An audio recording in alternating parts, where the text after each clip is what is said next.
All right, we're live. Great. Okay. Welcome, everyone. We have a quorum this evening, so I'd like to call the October meeting of the Weston Board of Education to order. And we'll start, as we always do, with the Pledge of Allegiance. I pledge allegiance to the flag of the United States of America and to the republic for which it stands, one nation, under God, indivisible, with liberty and justice for all.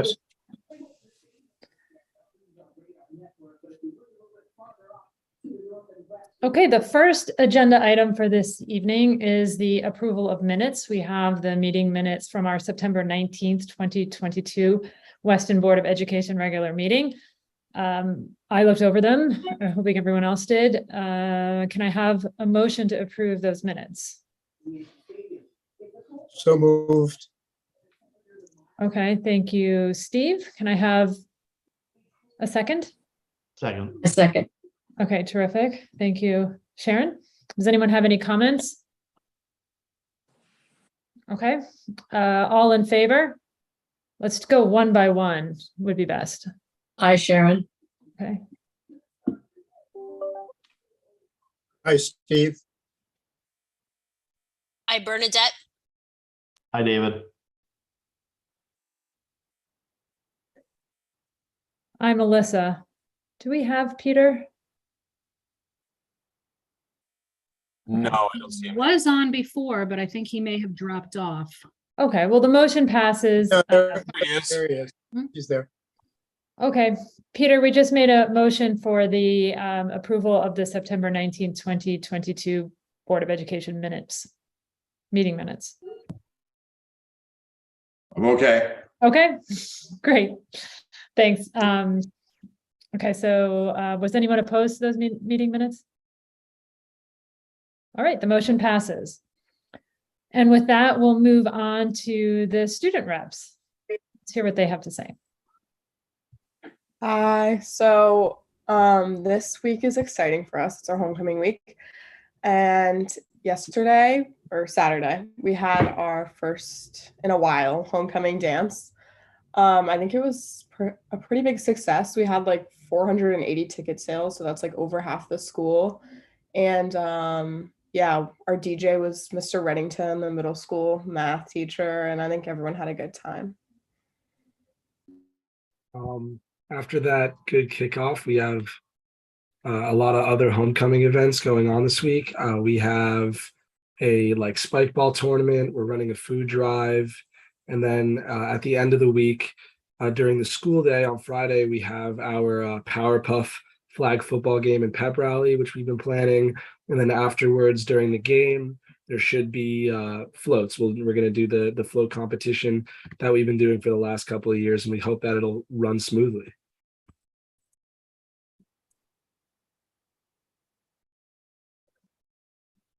Great.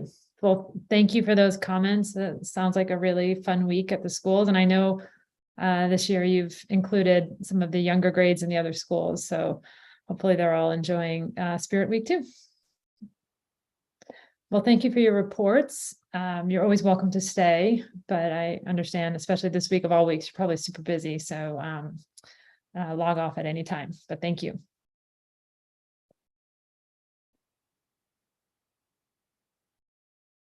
All right, our next agenda item is the public comment. So I hope everyone that's on this meeting tonight can recognize we have a new platform. So our public comments operating slightly differently, and I'll turn it over to Dan DeVito to explain and walk us through that this evening. Okay, good evening, everybody. This is our first meeting where we are using the Zoom webinar feature, which is slightly different than what we've done in the past.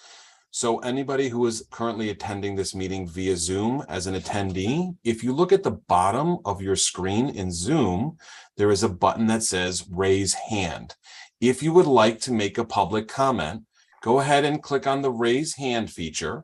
And once you do, we will, Jody Saketa will call on you, and you will be getting a prompt to be promoted to attendee. I'm sorry, to panelist. Once you click OK, your client's going to restart. After a couple of seconds, you will then show up as a panelist. where you can unmute yourself, turn on your video if you'd like, and go ahead and make your public comment.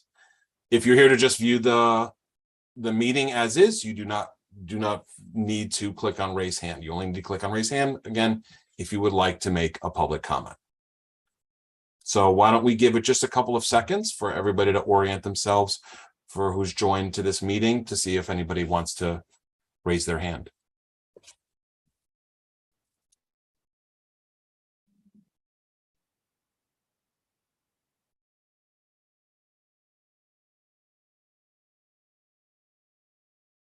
It looks like everybody is here just to participate as an attendee. I don't have anybody raising their hands.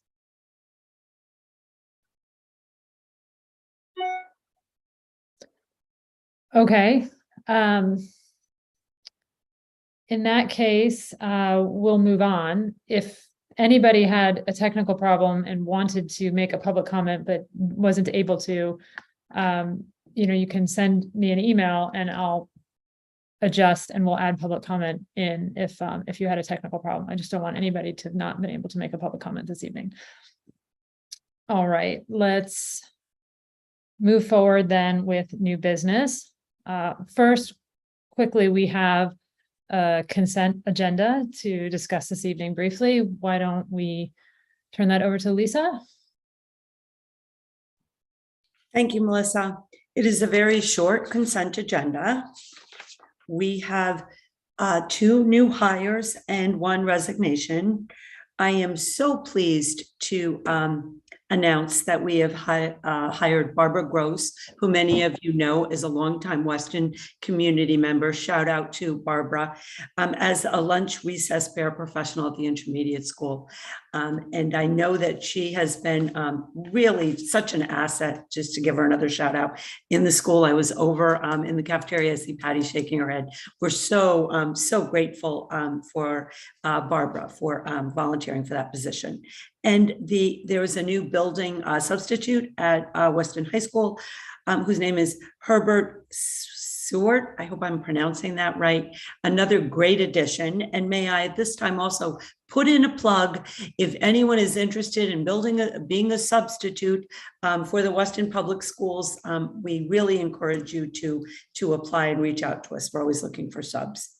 There are no new retirements. There is 1 resignation, and that is Julianne Andrews. She is the BCBA, or the Board Certified Behavioral Analyst at Hurlbut Elementary School, and that resignation becomes effective next week for personal reasons.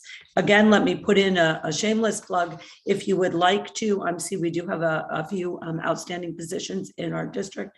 One of them is a secretarial position.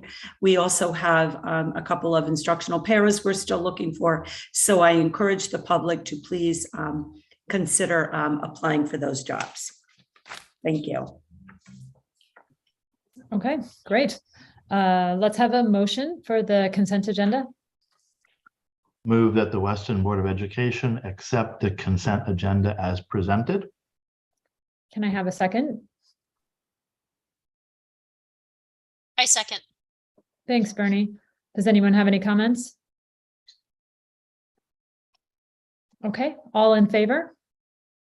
Hi, Sharon. Hi, Bernadette. Hi, David. Steve, Hi, Peter. And I'm Melissa. All opposed? All right, the motion passes. And our next item of new business this evening is a discussion of the Weston Teachers Association and the Weston Administrators Association proposed successor collective bargaining agreements, which will be subject to ratification this evening by the Board of Education. We have with us our counsel, Jessica Richmond Smith, who guided the Board of Education through the negotiations process this summer and early fall, and she's going to speak to us about both the process and the proposed successor agreements. Good evening. Good evening, everybody. Thank you for having me here this evening. I'm going to start by talking to you generally about the process. I think some of you are not as familiar with the process, so I'll tell you generally how it works, and then I will talk specifically about each contract, the teacher's contract and the administrator's contract. So the process for both the administrator's contract and the teacher's contract is governed by a Connecticut statute. It's called the Teacher Negotiation Act, and it's Connecticut General Statutes 10-153A. It's a statute that really prescribes everything about this process, starting from when the process must begin to when it must end, to how it works in terms of how long the parties have to negotiate, how long they have to mediate, and how long they have to arbitrate. It also dictates what the arbitration panel, if you end up in arbitration, would consider. So it really, you are very constrained, both parties are very constrained in the process by the provisions of the statute. Generally speaking, you start with the negotiations, and the negotiations are meetings between both parties. Each party has a spokesperson. I was the spokesperson for the board. The teacher spokesperson was the representative from the Connecticut Education Association, Eric Fisher. The administrator's spokesperson was an attorney, Susan Nelson. And then if the parties can't reach an agreement during negotiations, they move on to mediation. Mediation, almost every negotiation ends up in mediation. Mediation is a process wherein the parties mutually select a neutral mediator to help them reach an agreement. Mediation is completely off the record, so anything that happens in mediation, if the parties don't reach an agreement, it never appears again. And if you don't reach an agreement, then you end up in arbitration. Fortunately here, you reached an agreement with both your teachers and your administrators. I consider that to be a good thing. Because it's good labor relations, number one. And number two, if you end up in arbitration, I like to say it's a little bit of something for everybody to hate. The arbitration panel, the priority consideration of the arbitration panel is the public interest, which is somewhat of an nebulous concept, and it really is considered with respect to whatever issue is on the table, as well as the financial capability of the town. And the financial capability, again, it's capability, it's what the arbitration panel would be considered the town's ability to pay. It's not what your willingness to pay is, but rather how much are you able to pay? And that's measured by a number of specific factors. Most notably, a number called your adjusted equalized net grand list. What's that number? Put simply, it's a measure of the municipality's total taxable wealth, and it's computed by dividing the town's equalized net grand list, meaning how much money do you collect through your taxes, by the town per capita income divided by the highest per capita income in the state. And that's a number that is used to compute what each town in the state receives in terms of state aid. So Weston is ranked very highly in terms of its ANGLIC number. The other important factor when the arbitration panel is considering what to award is the other conditions, the labor conditions statewide, the consumer price index. As we all know, we're in a high period of inflation right now. Under the statute, inflation isn't considered with respect to what happened in a single year. It's the average over the 3 preceding years. So we're in a high period of inflation now. We were in a high but less high period of inflation last year. But up until the last couple of years, we really have been at very low numbers, the ones, between 1% and 2%. So I don't want to belabor the arbitration point because, again, we're not in arbitration. We've reached agreements with both parties, but both parties know when they go into negotiations that arbitration is a tough process that really is governed by a set of very specific factors. It's also an issue by issue process. So the arbitrator has to look at each issue separately and decide who the issue is awarded to. So for example, with respect to salary, you have 3-year agreements with both your teachers and your administrators. Each year is considered to be a separate issue. So what you award in terms of salary increases in the first year of the contract is one issue. What you give in terms of increases in the second year of the contract is a separate issue. What you give in terms of salary increases in the third year is yet another issue. The same thing is true for any insurance changes. Any changes you would want to make in terms of your employees sharing in the cost of your insurance plan, that's 3 separate issues if you have 3 separate contract years. Any language issues, again, that would be a different issue. So the arbitration panel, if you ended up in arbitration, would consider the last best offer of each party on each issue and decide who to award the who to give that issue to. They can't split the difference. So if the teachers say we want a 3% raise in year 1 and the board says we want to give you a 1% raise, the arbitration panel has to pick one of those. They can't say, no, you get a 2% raise. So there's a lot of strategy involved in arbitration. And what ends up happening is that you end up being pretty much close to where you would have settled anyway, because the arbitrators basically split it down the middle at the end of the day. So that's kind of an overview of the process. I want to just pause for a minute to talk about the way that your salary schedules work, because obviously the biggest issues in any teacher and administrator contract are the economic issues, which are salary and insurance. And feel free to jump in if you have any questions along the way. If not, I'll keep talking. So for those of you who aren't familiar with the teacher's salaries are determined by what we call a step grid. A step grid it can be described as follows. You have lanes, salary lanes. And what a lane is what level of education has a teacher reached? Have they received a bachelor's, just a bachelor's, and that's your newer teachers? Have they received their master's yet? Have they received degree credits beyond a master's? And if so, how many? Is it 15? Is it 30? Is it 45? Is it 60?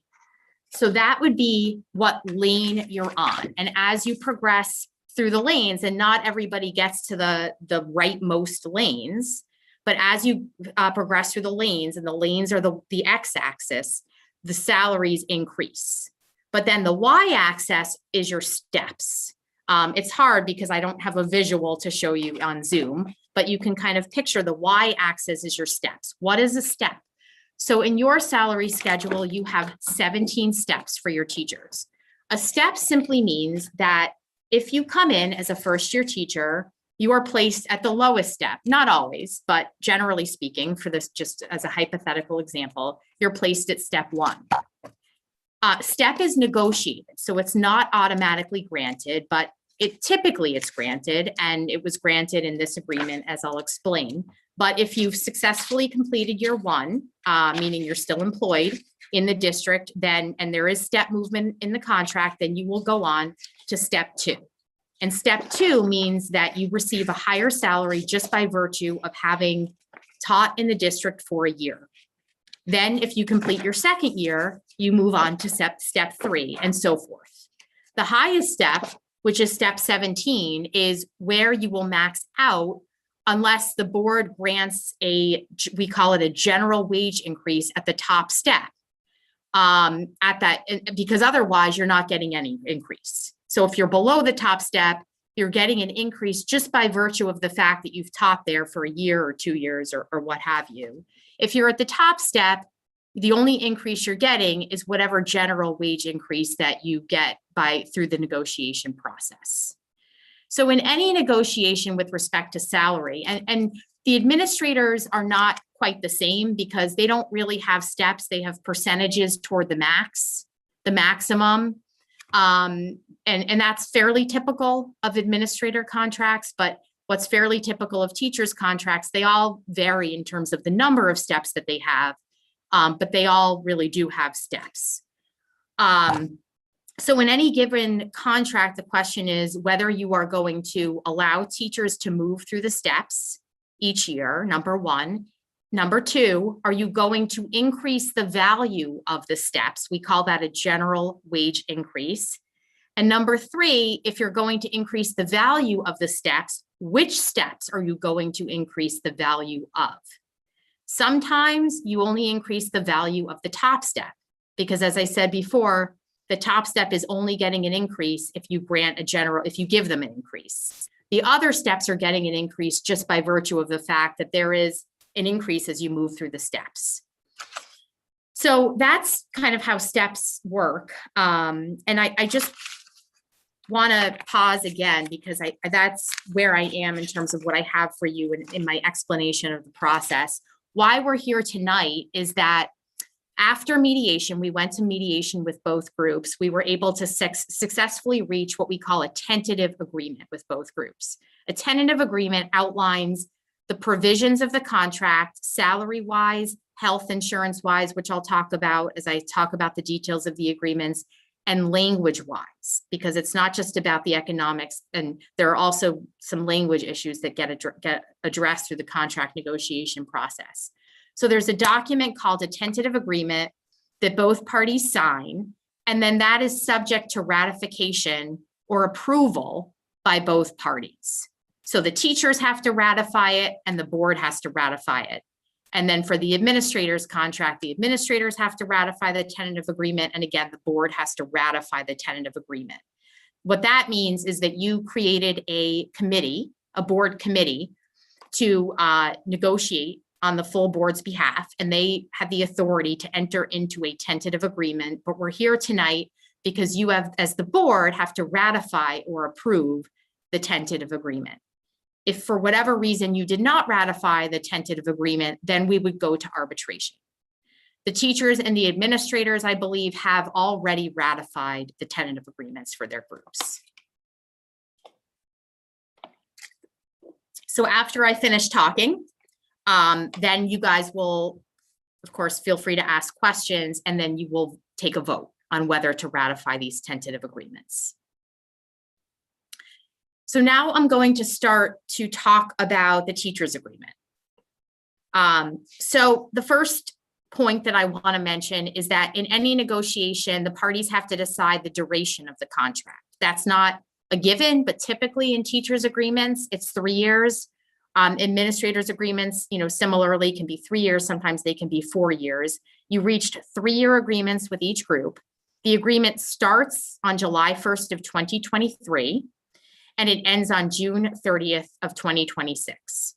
So teachers and administrator agreements are interesting. You negotiate your agreement almost a year before the new agreement takes effect. And the reason for that is that the statute thinks about the fact that you have to go through your budget process knowing what you're on the hook for in terms of salary increases and health insurance increases or changes, before you go through that budget process. So that's why it works that way. And in fact, by statute, you have to begin negotiations 210 days before your budget submission date. And all the other dates in the statute are keyed off of that timeline, that provision. So the two big economic levers in any negotiation are salary and insurance. And so for your salary for your teachers, each year, your total increase for the 3 years is 11.4%. That's not a compounded number. That's the addition of the increases in all 3 years. So as I said before, you're going to see a salary increase just by virtue of moving teachers through the steps. And so we always consider that as we negotiate. So the cost is the cost of moving teachers through the steps, and you did grant step movement in each year of the agreement. And then plus the cost of any general wage increase. So in the first year, 23-24, the teachers who are not at the top step will move a step. And you've increased the value of all steps by 2.5%. So every step below the top plus the top gets a 2.5% increase. In the second year, 24-25, same thing. All teachers move a step who have not yet reached the top, and the value of each step is increased by 2.5%. In the third year, all the teachers move a step who have not reached top, and the teachers who are not at the top step receive a 0.77% general wage increase, and the teachers at the top receive a 2.5% general wage increase. And if you add up all those numbers, it comes out to 11.4%. Health insurance, so there was a significant change to insurance in this negotiation. I want to kind of rewind several years back to when the board moved its employees from a high deductible health plan design to a PPO plan design administered by the state Connecticut State Partnership Plan. So the Connecticut State Partnership Plan used to only be available to state employees. Several years ago, around 2018, 2017, the state opened up their plan to participation by municipal employees, including employees of boards of education. At that time, a number of municipal employees entered the Connecticut State Partnership Plan because they decided that that was beneficial economically to their groups. And that had to be negotiated. You all did enter into your employees into the state plan. That was a negotiated process. The employees, all of your employees had to agree. Your teachers, your administrators, and then your AFSCME group had to agree to go into the state plan. And so everybody went. And then in the last year or so, the board and the administration decided that it was not as economically favorable to be in the state plan. Your insurance consultant, Brown & Brown, agreed. And your insurance consultant, by the way, was involved in both sets of negotiations, which is typical. And they do all of the number crunching with respect to health insurance.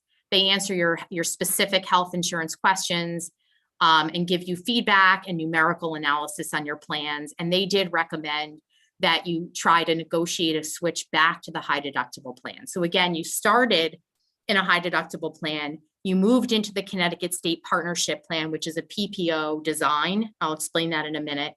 And now your teachers and your administrators have agreed to move back into a high deductible plan design. This is, Weston is not alone in this regard. A number of boards of education that moved into the state plan a number of years ago are now moving back to the high deductible plan. There are a couple of reasons for this. Number one, just by way of example, there have been fairly significant increases, at least in the last year. We're expecting in the next coming years in the cost of the Connecticut State Partnership Plan. There was a 10.5% premium increase last year or this year for the state partnership plan, as opposed to a 2.5% premium increase last year. So that jump alone is frightening and telling, because we don't know where that's going. When you're in the state plan, you don't have control over that because you are subject to the collective bargaining agreement between the state and the state employees. You're subject to whatever is decided with respect to the state plan by the state. That was a good decision for you guys a couple of years ago because it made sense economically and for other reasons, but you decided that it was not a good decision anymore, and you wanted to regain some of that cost control. Your insurance consultant predicts that the state plan is not going to be sustainable in its current form. There may be some adverse selection problems. The high districts, municipalities who are very high utilizers of health insurance, who have high costs, selecting into the state plan and driving those costs up. For that reason, a couple of years ago, a surcharge was imposed on Fairfield County school districts and other municipal groups that were in the state plan. And also we found that, I know that the members of your committee who negotiated insurance cared very much about employees and how this would impact employees. So we did ask the consultant to do some analysis around how would this look for employees. And what we found is that employees, many employees, if not most, would end up saving money in a high deductible health plan design. And the reason for that is that high deductible health plans generally come with lower premiums.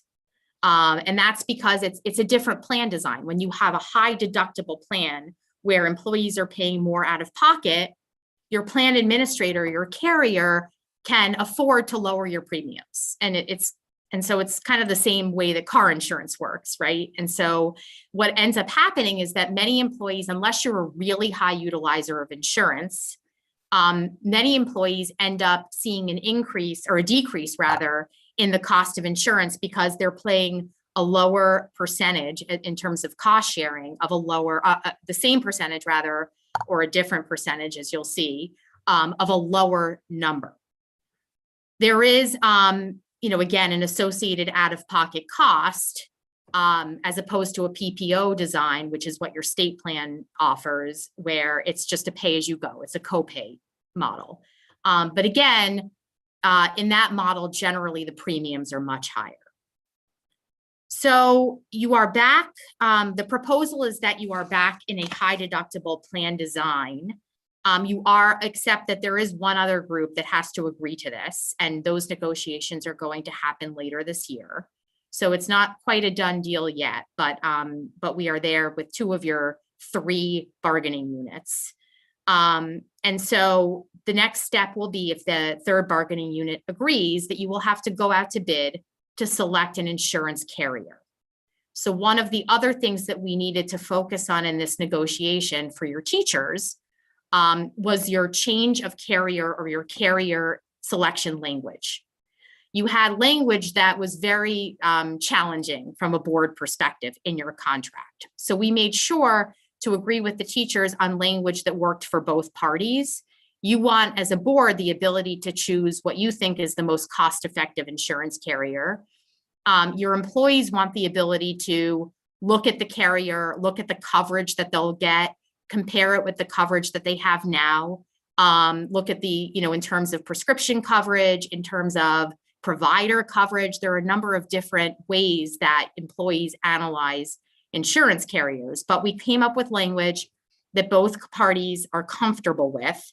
The language for the teachers is for the initial selection is somewhat different this year than it will be in future years. And I don't want to get too much into the weeds of that, but I will say that that was a negotiation because, again, we had to come up with language that all parties felt comfortable with. Your insurance consultant was very involved in that and was comfortable with where we landed. So one of the things that the board will be doing is, if we end up getting that 3rd unit to agree, is going out to bid to find out who your next insurance carrier will be. That's the plan design piece of insurance. The other pieces, so once we reached that agreement, we had to talk about the economic pieces of the insurance plan. So again, I'm just focused on the teachers now. I'll talk about the administrator's contract later. But what happens in a high deductible plan is there are a number of different components of it that you can think about. One component of it is, so in a high deductible plan, most employees can have a health savings account, which is money that they can put away tax-free that they can use toward insurance. And so it's fairly typical to have a board contribution to that account, which you have. Before you moved into the state plan, the board contribution level was 50%. It's now, in the first year, it's going to be 60%. In the second year, it will go down to 55%. And then in the 3rd year, it will go back down to what it was before you moved, which is 50%. And the reason for that is that the thinking was that it is an impact on employees to move to a deductible plan where they do have to pay out of pocket. So the 60%, the 10% increase over where you were before you moved, is the thinking is that that would help ease that transition to a high deductible model. And again, that's not an uncommon way to kind of make the transition from a PPO to a high deductible model. There's also the question of the timing of that contribution. So the current contract language provides that that deposit is made by the board on or around September 1st of each contract year. Sometimes there is, so in the administrator's contract, for example, I believe it's made quarterly. And so that can really vary. Sometimes it's made in biannual installments, but again, the current contract language says that you make it all at once on September 1st. But for the first year of your new contract only, the contribution will be made in 2 equal installments, 50% on July 3rd of 2023 and 50% on September 1st of 2023.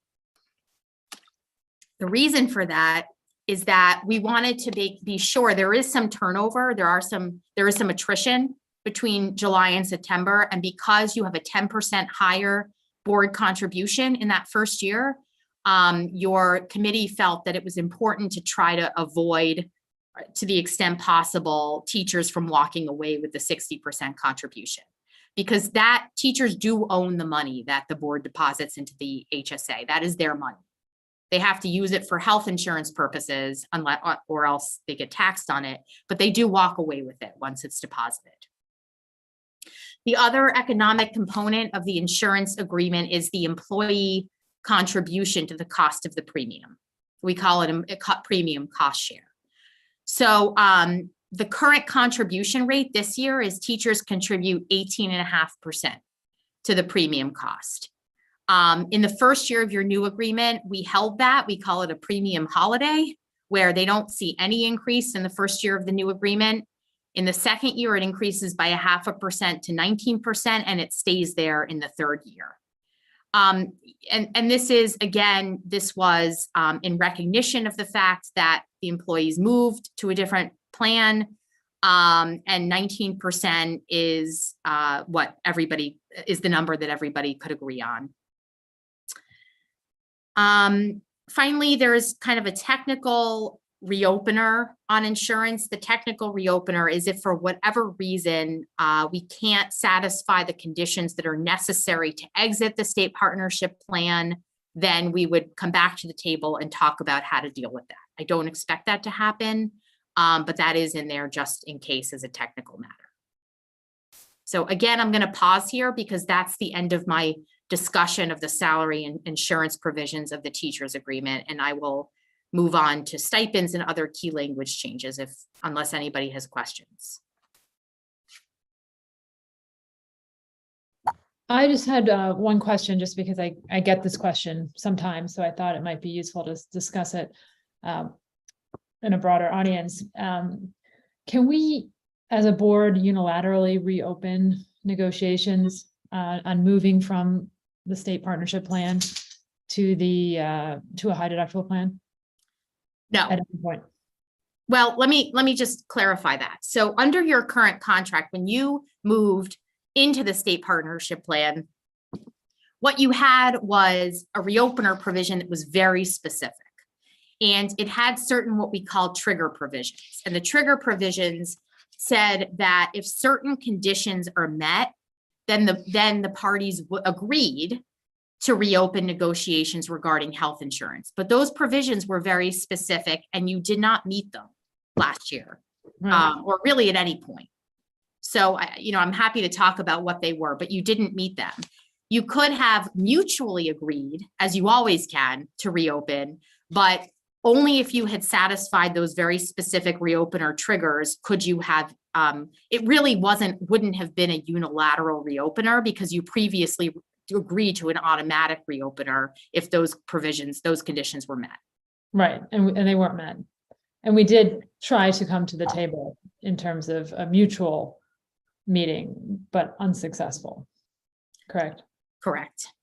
Okay.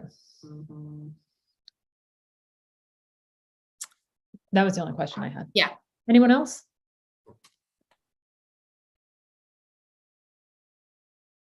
Okay. So the other economic component of the teacher's contract are stipends. There are a number of stipends in the contract. And I'm not going to go through them in detail, except to say that what stipends were carved out. But just generally speaking, there are stipends for extracurricular assignments. There are stipends for coaches. There are theater arts stipends. There are stipends for various additional professional responsibilities, etc. So there are a number of stipends, and the agreement was that all the stipends in the contract, except for the stipends in Article 35, compensation for additional professional responsibilities, would increase by 1% in each year of the new agreement. So I just want to explain kind of an issue here for the committee members who were not aware of this. So the tentative agreement that we reached did not include an across-the-board 1% increase on stipends. It was specific to certain stipends, but not all stipends. And in fact, I'll just leave it there. We did reach, however, after the tentative agreement was signed, but again, before this ratification vote, which is really what matters, the ratification vote. After the tentative agreement was signed, there were some discussions, which I can't talk about publicly, and it was agreed as part of the tentative agreement that all stipends, except for those in Article 35, would increase by 1%. And there's a memorandum of agreement to that effect. The memorandum of agreement, which is a public document, says that this is a unique situation, that going forward, the parties recognize that it is generally not appropriate to change a tentative agreement once it's been signed. But given the unique circumstances that we face this year, this time, that the parties would agree to that increase. So that is a kind of a modification to the tentative agreement. And by the way, when the calculations were done to see how much that increase would cost, it was not material. So that was part of why that agreement was reached. I don't know the exact number, but it was not material. I want to say it was somewhere around $7,000 total or less. There is a new stipend that was added to the contract. It was a new stipend for the crisis intervention team and PMT assignments. And the language reads as follows. In recognition of the need for the continued education and training of teachers who are members of a crisis intervention team and the increased risk of injury that such teachers face, teachers who are members of a crisis intervention team and who have received physical and psychological management or PMT training provided by the board will be paid an annual stipend of $1,000 for the duration of such membership. And so this came about, just very briefly, because there was a significant concern expressed on the part of your teachers about being part of these crisis intervention teams, which your district is required to have, because there is an increased risk of injury that they face. And in fact, your paraeducators get a similar stipend under similar circumstances. And so this is really kind of bringing the teachers in line with that. Again, they do receive specific training around how to handle situations involving students who need to be restrained or need to be secluded. And so this is, again, a stipend in recognition of those additional responsibilities and risks that those teachers face. Key language changes and updates. First, there are certain teachers who were assigned to more than one school. As you all know, you have different schools that are located on one campus, but it does take time for teachers who are assigned to work in more than one school to travel between schools. So teachers expressed concern that they really weren't able to effectively navigate that transition and also take on other responsibilities. So the language changes to say that teachers assigned to more than one school will have no duties or advisory assignments. For lunch period, there was a clarification that there was actually a change in the law this year. And the change in the law is that teachers must have a guaranteed uninterrupted 30-minute consecutive minute duty-free lunch period. In some districts that I work with, that required a change in the contract. In yours, it did not, because you already had that in your contract. And just to be very specific, actually, it was the greater of 30 minutes or whatever period is provided for in the collective bargaining agreement. So you guys did have a 30-minute lunch period, but what we did is we added a clarification that at the elementary level for grades K through 5, student passing and or transition time must not be counted as part of the duty-free lunch period. This was a clarification because, again, that 30-minute period has to be uninterrupted. So that passing and transition time really couldn't be counted under the law. So that was a kind of a technical clarification. You have a number of leave provisions in your contract. One of them is an emergency leave provision. And so there was some confusion around what emergency leave meant. So we added a definition to the contract. And for purposes of the emergency leave provision, it's now defined as an urgent, unforeseen, and serious event that necessitates immediate action to remedy harm or avert imminent danger to life, health, or property. Again, I think everybody viewed that as a clarification, but also it will help bring some consistency to how that provision is interpreted by people responsible for granting it. Finally, you have a sick leave bank in your contract, and your sick leave bank allows teachers to contribute to a pool of sick leave days that other teachers can apply to use in certain emergency or urgent circumstances. Your sick leave bank is plentiful. It has many sick days in it. And so in the last contract, you suspended donations to the sick leave for the life of the contract. And because you have enough days in there, the parties agreed to again suspend donations to the sick leave bank for the life of the new contract. So what that means is that teachers who want to take advantage of the sick leave bank are not required to donate their own personal sick time to it for the duration of the new contract, because again, there's a sufficient number of days in the bank right now. That's most of what's in the agreement. It's not every little thing, but those are the key provisions. As you can see, there were really not, in the end, a lot of language changes, and that's fairly typical. And so there we have the teacher's contract. I'll pause to see if anybody has any questions on the teacher's contract, and then I'll move on to the administrator's contract. Okay. So the administrator's contract, and I see some administrators on the call. The administrator's contract is also 3 years, so it begins July 1st, 2023. It ends June 30th, 2026. As I said before, the administrators have a very different setup in terms of how their salary grid works.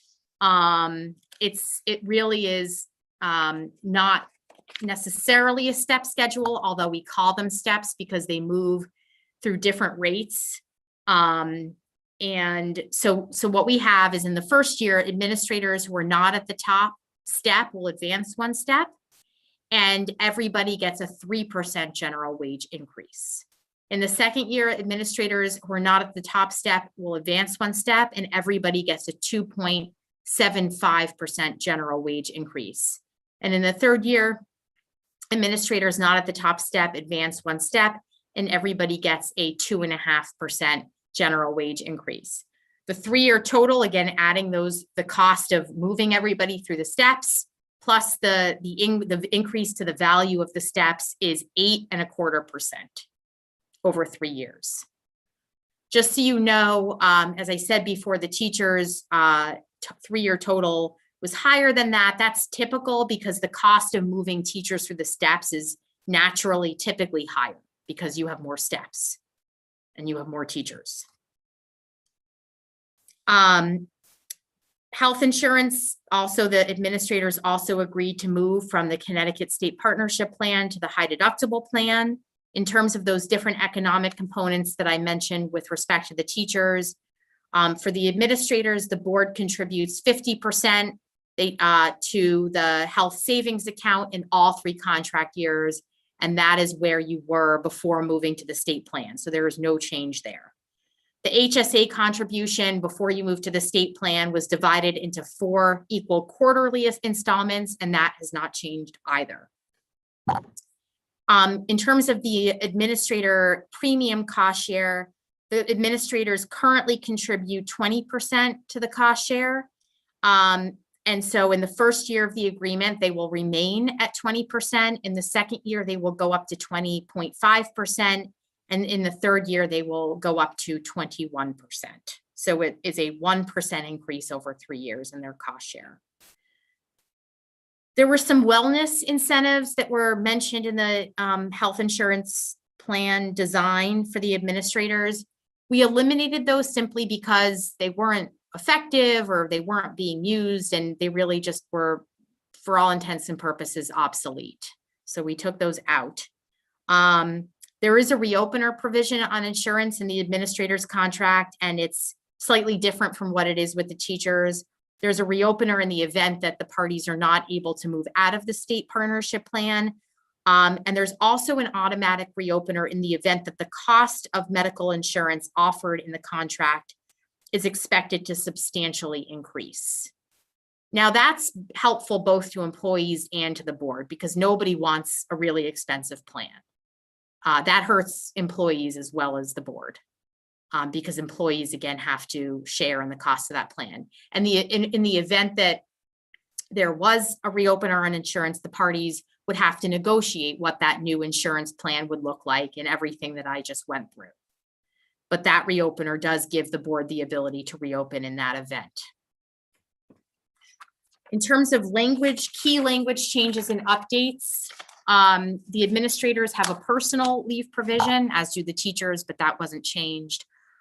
Here, so administrators have up to 5 days annually to use for personal leave, which may be granted at the discretion of the superintendent. And what we added is that personal leave may be used only to attend to important and necessary personal business, which cannot be transacted other than during working hours. There's a tuition and professional development stipend. It's really in the form of a reimbursement. It's $1,500 per administrator per contract year. And there's also a pooling provision that allows pooling of the funds subject to a maximum of 75% of the cost of tuition or the PD activity. And it used to be a maximum of $5,000 per administrator.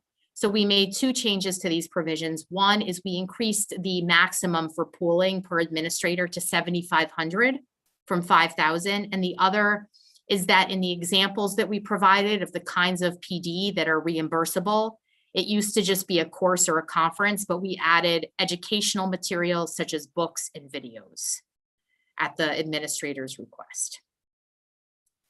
And finally, we addressed remote work in the following way. And really, this is just related to school closure days due to bad weather or other emergencies when the offices of the Weston Public Schools remain open, but the schools are closed. So sometimes what happens is that there's a snow day for kids, but the offices remain open, which typically means that teachers get to stay home and para educators get to stay home, but administrators have to come in.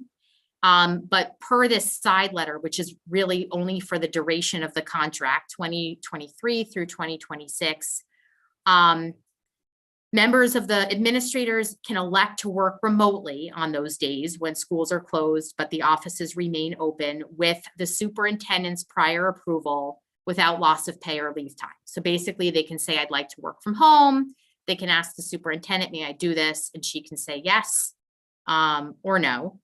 And but she has to do that based on her assessment of the board's operational needs, not, just for any old reason. Relatedly, the superintendent, when she closes offices as well as schools for weather-related reasons or other emergencies, the superintendent can require administrators to work remotely on those days. So it used to be that if the offices are closed, people are not required to work. I know your administrators are extremely diligent and are probably working anyway. But now this side letter says that your superintendent can require that. So again, that's in a side letter and it's in effect for the term of the contract only. Any questions?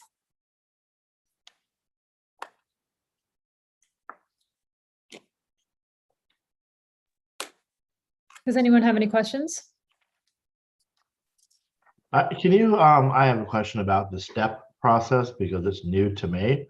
Can you talk more about what it means to automatically step? Is this something new? Would they have all been stepped? Tell me about the STEP process. Sure. So steps are, there is kind of a misconception that steps are merit-based. They are not. I'm not aware of any contracts that have merit-based step increases or movement. Really, it's an automatic movement that happens just by virtue of how long you've been teaching, but it is negotiated, meaning a board could decide we don't want our teachers or our administrators to move through the steps. That's called freezing steps. So if I'm at step one, I'm a new teacher, next year I would stay at step one.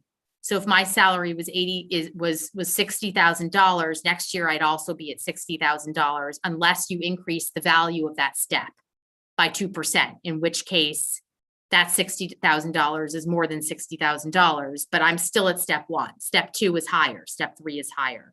So it's not that, oh, you did a good job, so you get to move to step 2, your evaluations were positive, so you get to move to step 2.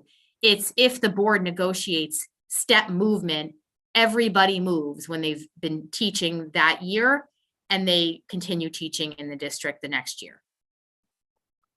So then how is a step not just an annual raise? It is. Okay, I So- think, I'm sorry, go ahead, Jessica.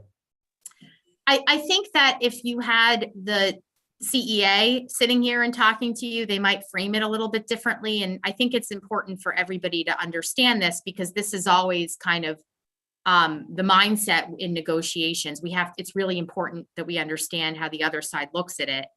They look at the top step and they say, that's my salary. And I'm getting less than my salary until I reach the top step. That's their perspective. Their perspective is not, my salary is $60,000. I'm just using this as an example. Their perspective is, my salary is $120,000, and I'm not going to get to my salary until I've been here for 17 years. As opposed to, my salary is $60,000. Oh, and I'm getting a raise. That's how they look at it. And that's why what ends up happening is that step movement really ends up being the given, unless for some reason it's not affordable at any given point. So I have a question for you. Sorry, go ahead, Dave. No, go ahead, Sharon, you might be asking the question I have, so. No, so I was gonna say, looking at the 11.4% for the 3-year total, right? You simplified it to 11.4. Can you explain to us how that number is derived if you're only looking at a 2.5% increase per step? So there's 2 components to the 11.4. One component is the cost of moving teachers through the step in any given year, which is a certain number. I don't have it in front of me right now, but it's a certain number. It's just what I just explained. If we just moving teachers, they're here 1 year, they get to move to the next step the next year, that has an associated cost.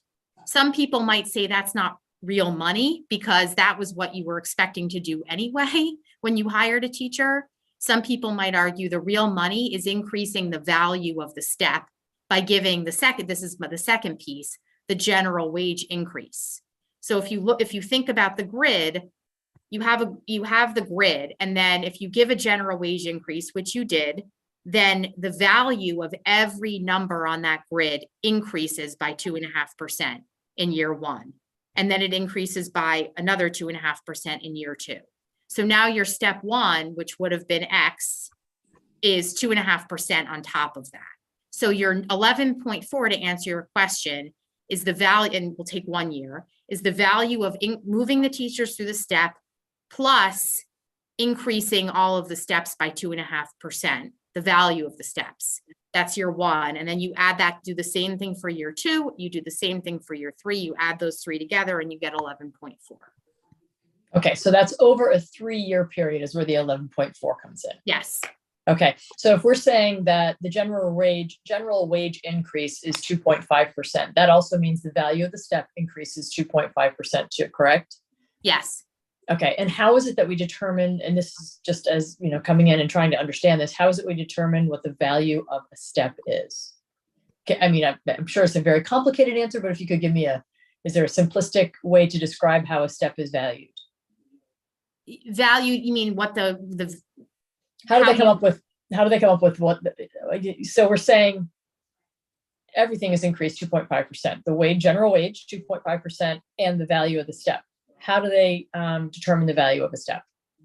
Well, that's the same thing. So the general wage increase is you're increasing the value of the step by 2.5%. The value of the step is simply, where are we now?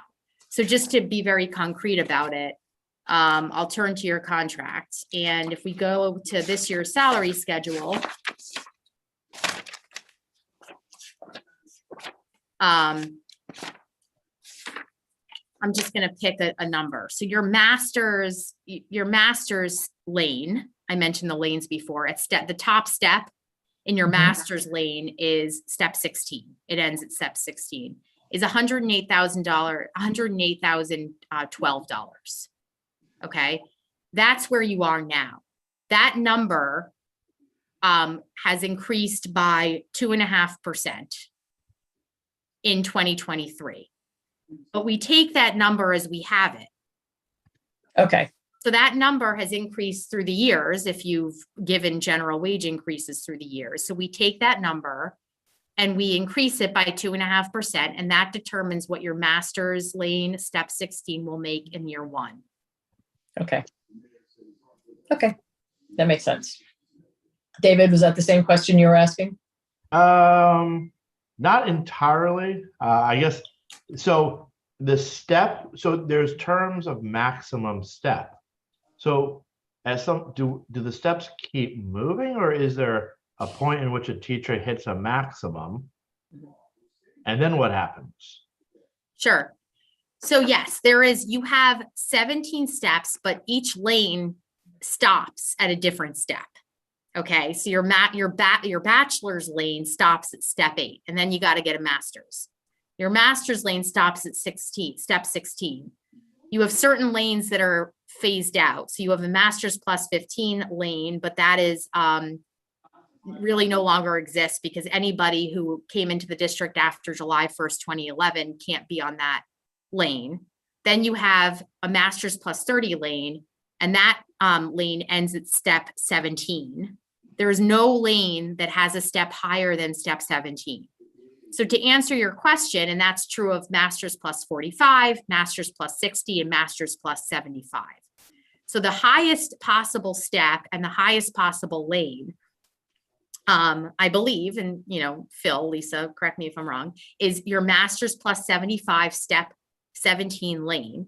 And then there's really nowhere, the only way that you can get an increase if you're at the top step is either by moving lanes or by getting a general wage increase, which means the board increase that by, so you just increased it by 2.5% in year 1, 2.5% in year 2, and 2.5% in year 3. So that's how you get a raise if you're at that top step. So the only kind of raise that they would give would be a general raise, like a 2.5. Yeah, if you're at the top step, yes, that is the only raise you get. If you're below the top step, you get the value of the increase by moving from step, for example, 16 to 17. And you also get the value. Now we've increased step 17 by 2.5%.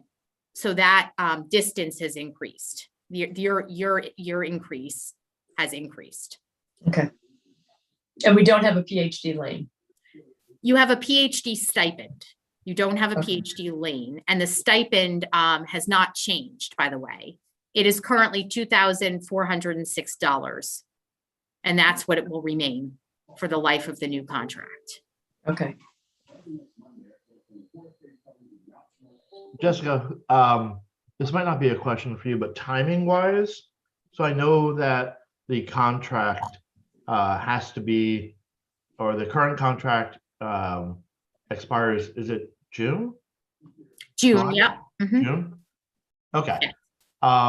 So from a timing perspective, where are we at with from looking at the document, the teachers have agreed to this contract in principle, right? No, they've ratified it. They've Agreed to it. They've ratified it. So they already did what you're doing now. Okay. So that's really kind of my question. Us doing now, why now? So because you do have to reach an agreement. So the timelines under the statute talk about a timeline for arbitration. If you rejected the tentative agreement, then you would automatically go into arbitration, and that would be governed by a separate set of timelines. But you've already successfully complied with the timelines that you had to comply with up to this point. And what happens after this, if you rejected it, you'd go straight to arbitration. No, but my question about now is it's a timing question, which I don't know the answer to. Why is this something that we are deciding on October 17th for something that is 8 or 9 months out from today versus November 17th or December 17th? Do we have some period of time that requires from when the teachers ratify for us to take, essentially for us to ratify? No.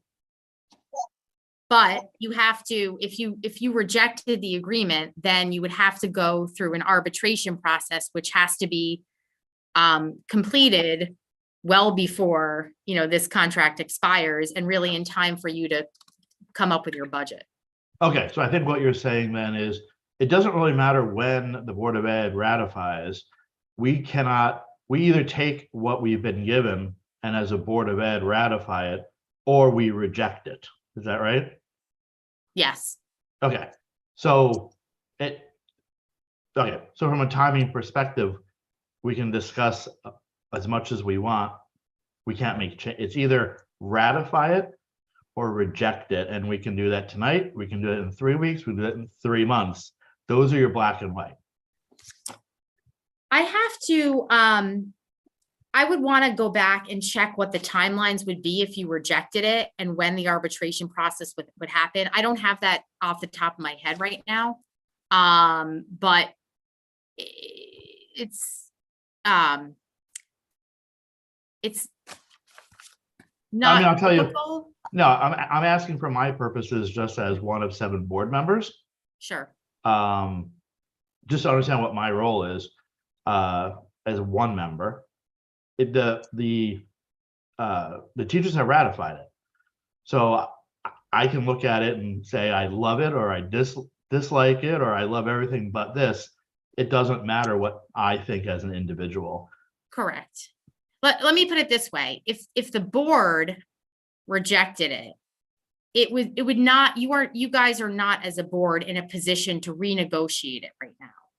It would go automatically, for all intents and purposes, to arbitration because there is a negotiated deal. And when you have a tentative agreement, the arbitrators basically enforce the tentative agreement. So even if you went to arbitration, the fact that you have a signed tentative agreement would likely control the outcome of the arbitration. Okay. I'd like to ask a question about one of the words Jessica used. And first and foremost, I'm fine with steps and lanes and deductibles and health savings accounts. I call it like multiple escalators, and you got to be on the right escalator with the right bags of things you bought at the mall, right? As you progress through your career. You did use the word affordable, and it sort of was in passing. And I didn't quite catch in what context or when and how something is determined to be affordable. Because I think that will fall on Phil's lap of all people here in January to position affordability. So let's take a minute on that word, just for the benefit of the public here and set an expectation. Yeah, and if I did use that word, that is my error, because really affordability is really the wrong word. Capability is the right word. And I want to just refocus on the word capability, because ultimately it is not, I think affordability suggests a willingness to pay, and that is not what the arbitrators would look at. They would look at what the town of Weston's capability to pay, ability to pay, and it wouldn't be up to you to determine what the arbitrators think is your ability to pay.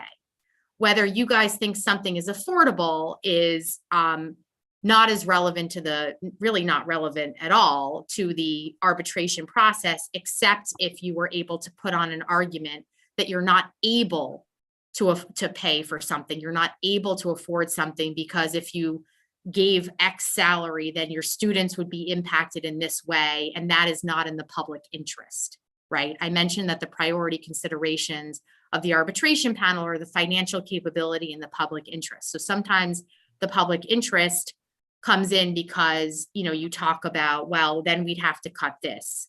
But the problem is that when you really start to peel back those arguments, it often comes down to the arbitrator saying, well, you really wouldn't have to make that cut, right? So again, capability, the financial capability of the town is really measured by your taxable wealth, your per capita income, your bond rating, your debt, right? There's different factors that are looked at, and it's pretty formulaic.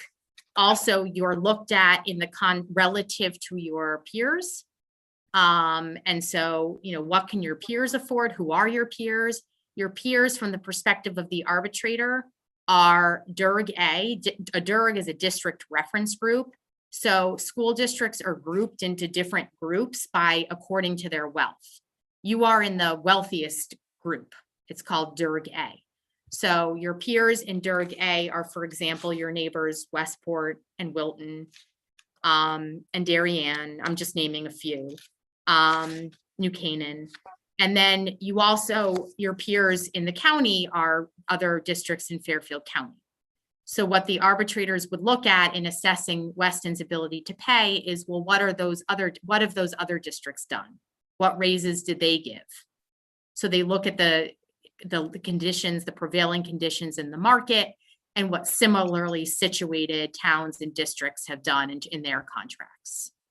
That's just a few data points that come out in the arbitration process. But again, I do want to clarify that it is a capability. It is not a willingness or a subjective affordability, and that's evaluated in a very, we'll call it an objective way.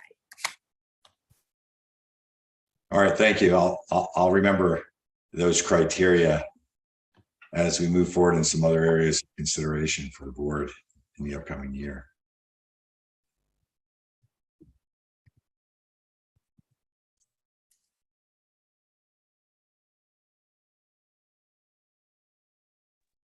Okay, does anyone have any further questions for Ms. Richmond Smith?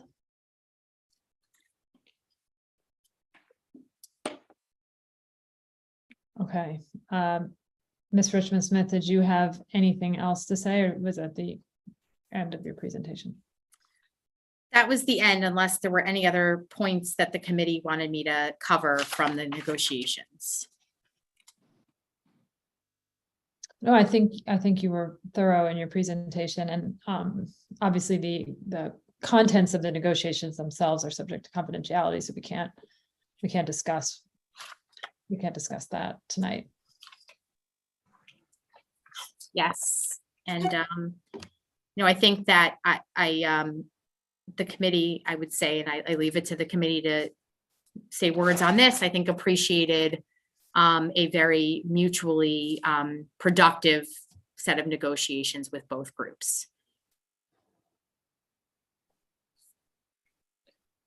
Okay, thank you very much for your time this evening and for answering our questions and meeting with us this evening. We did, I think at that point, you don't need to stay any longer. We'll let you go with our thanks, and we'll continue on with our meeting. Thank you for having me. Take care. Thank you.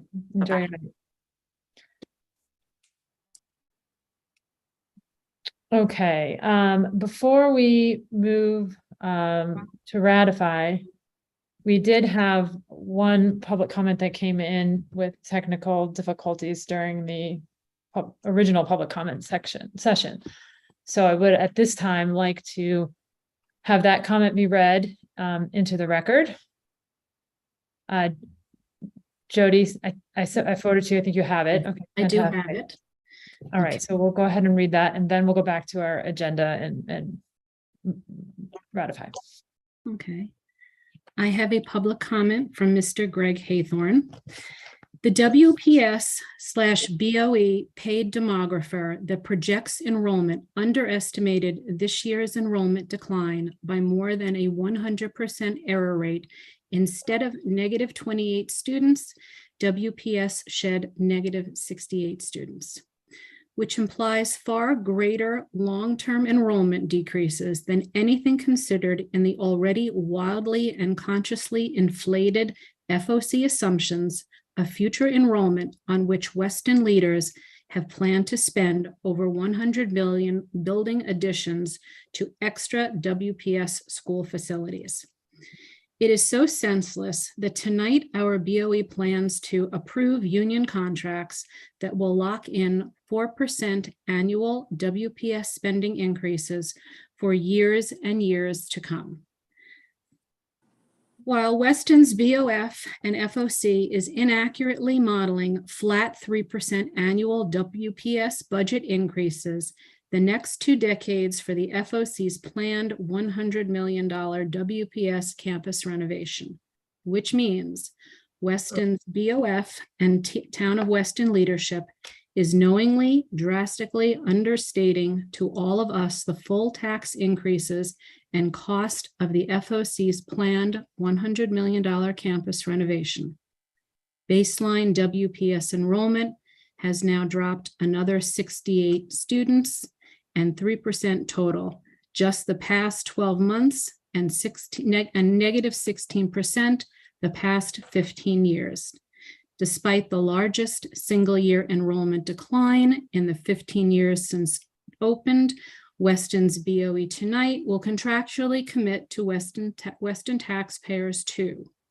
Increasing staff compensation over 4% annually each of the next 3 years. Note in the attached memo, WPS/BOE paid attorneys only note the simple 3-year total compensation increase, not the significantly higher compounded percent compensation increase, a complete conscious deception. Increasing total staff depends spending almost 5% annually when the millions in emergency academic intervention staff currently funded by off-budget emergency federal COVID funds move back to on book to the FY24 budget next year. Tripling your taxes over the next 20 years, once Weston leadership cons Weston voters into approving the $100 million campus construction plan for the extra WPS buildings and additions. Because the FOC BOF model of taxed impact from the FOC spending plan assumes an invalidly low 2% annual spending increase, as opposed to the 4% minimum annual spending increases that will be required for the foreseeable future once the BOE ratifies the new proposed WPS unionized staff contracts tonight.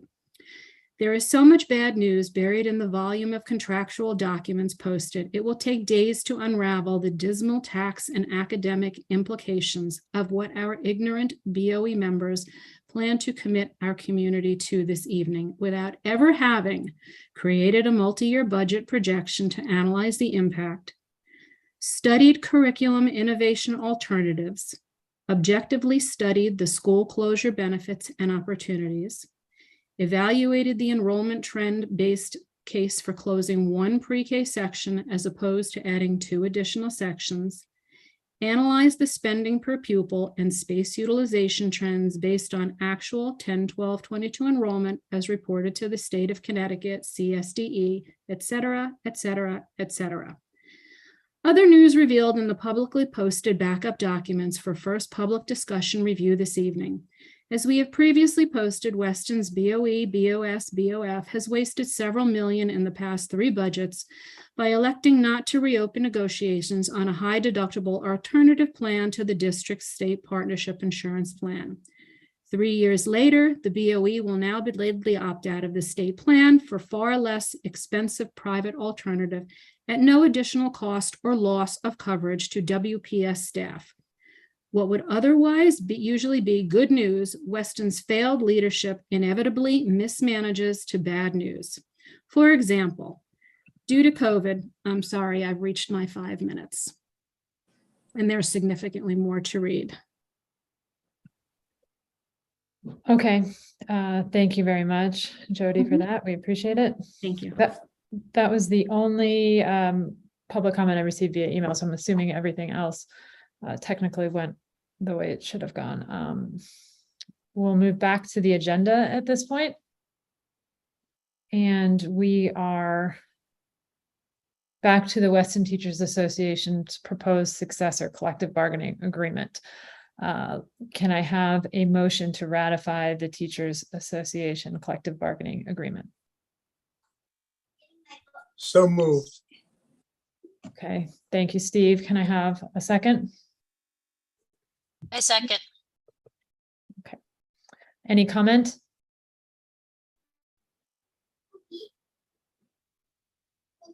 All in favor? Hi, Sharon. Hi, Bernadette. Hi, Steve. Hi, Peter. Hi, Melissa. All opposed?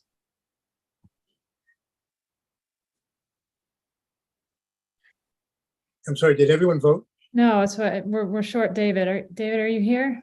I'm here. Okay, I called all in favor and I called all opposed. Which one are you? Can I abstain?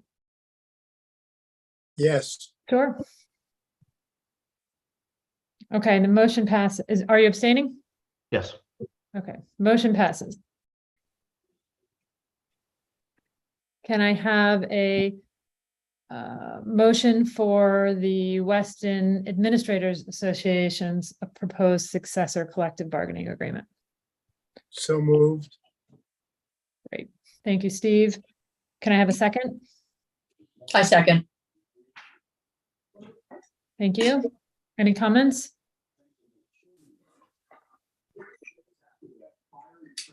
All in favor? Hi, Hi, Steve. Sharon. Hi, Bernadette. Hi, Peter. I'm Melissa. All opposed? Anyone abstaining? Aye. David, okay, motion passes. I just wanted to thank our teachers and our administrators for their continued good work, and that we all look forward to another great 3 years of partnership.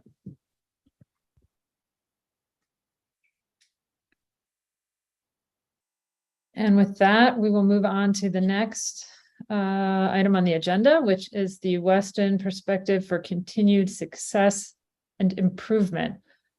I believe that's Ms. Henkel presenting. I will be starting. Okay, Thank terrific. you. Thank you, Melissa. So in September at the board meeting, just a quick recap, we shared with you the students' performance data, specifically on the NWEA formative assessment and the summative assessment for both reading and math in the SBAC, the State Standardized Assessment. And as promised, tonight, we will share with you our district plan for continued success and improvement. There will be specific district goals, performance targets, and also highlights of the action steps by both the district and building administrators that sort of are the center of our work. I would respectfully ask you to please hold questions to the end, and then we would be happy to answer any and all questions.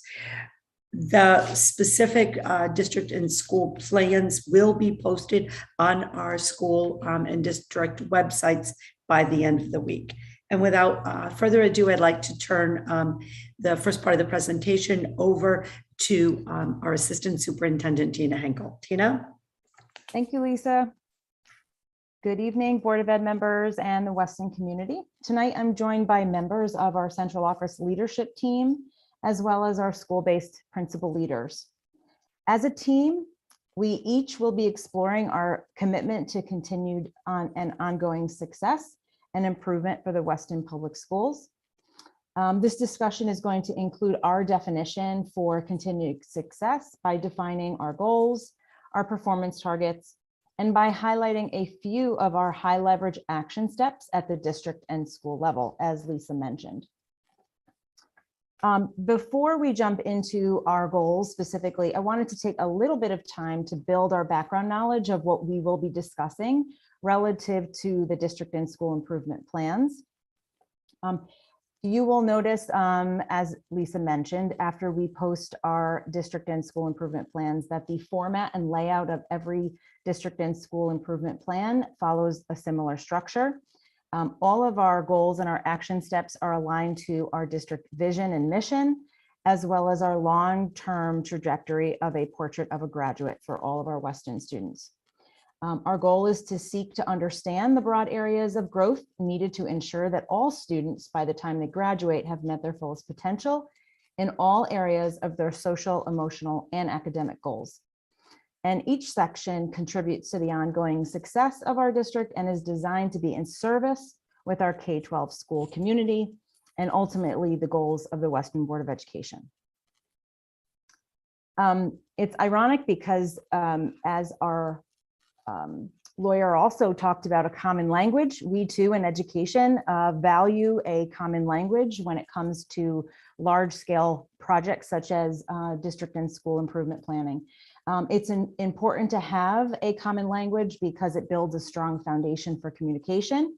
It increases efficiency and productivity, and it improves culture and camaraderie. So as we explore our district goals this evening, you will, and if you want to further your background knowledge around our district and school plans on the website, once they are posted, you will see some of these definitions throughout the plan. So I wanted to make sure we also have a common understanding of these definitions and these terms. So a goal, according to us in Weston, is an overarching statement of purpose. You will see a series of performance targets, which are specific and measurable statements that describe how we are going to achieve those goals. You will see action steps, which are adult or student-specific action steps that will impact those performance targets. And then very importantly, you'll see a variety of assessments, right? And sometimes when we describe our assessments, we will refer to them as either formative assessments or summative assessments. A formative assessment is one that is used to monitor, adjust, or adopt, or even abandon an instructional practice that drives student learning and achievement. These are what we call assessments for learning. And very simply, an example of a formative assessment is something like an NWA assessment. A summative assessment is one that is used to determine mastery. We all have heard of course and specific grade level standards, and those summative assessments provide us with information on our students' ability to master those standards at each grade level and with each content area. And they help us define how we measure against those grade level and content area standards. Those are called our assessments of learning, and they are more common examples like the Smarter Balanced Assessment, the SAT, or the NGSS assessment. And then finally, you're all very familiar with different types of data to look at. We have quantitative data as well as qualitative data. And as a review, quantitative data are those numeric values that we measure or count against, and we express those data points as numbers. Questions that respond in a quantitative data structure is something like, how many children do you have? I have 4. So that's a quantitative value. Versus something that's qualitative, which is more categorical and measure certain types of information. Such as what's your occupation? And we would list a whole bunch of different occupations that we all have, and we would categorize them together. So I just wanted to make sure that before we move on, we have a clear understanding of some of the common language that you will see.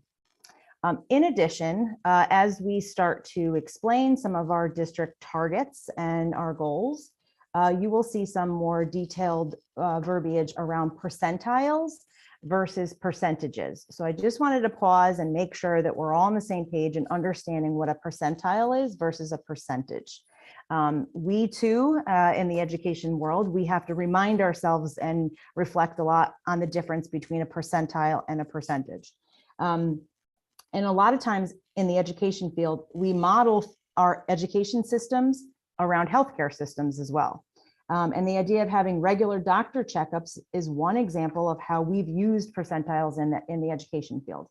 But I always like to compare or kind of describe percentiles using the healthcare example because we're very familiar with it if we have children or go to the doctor ourselves.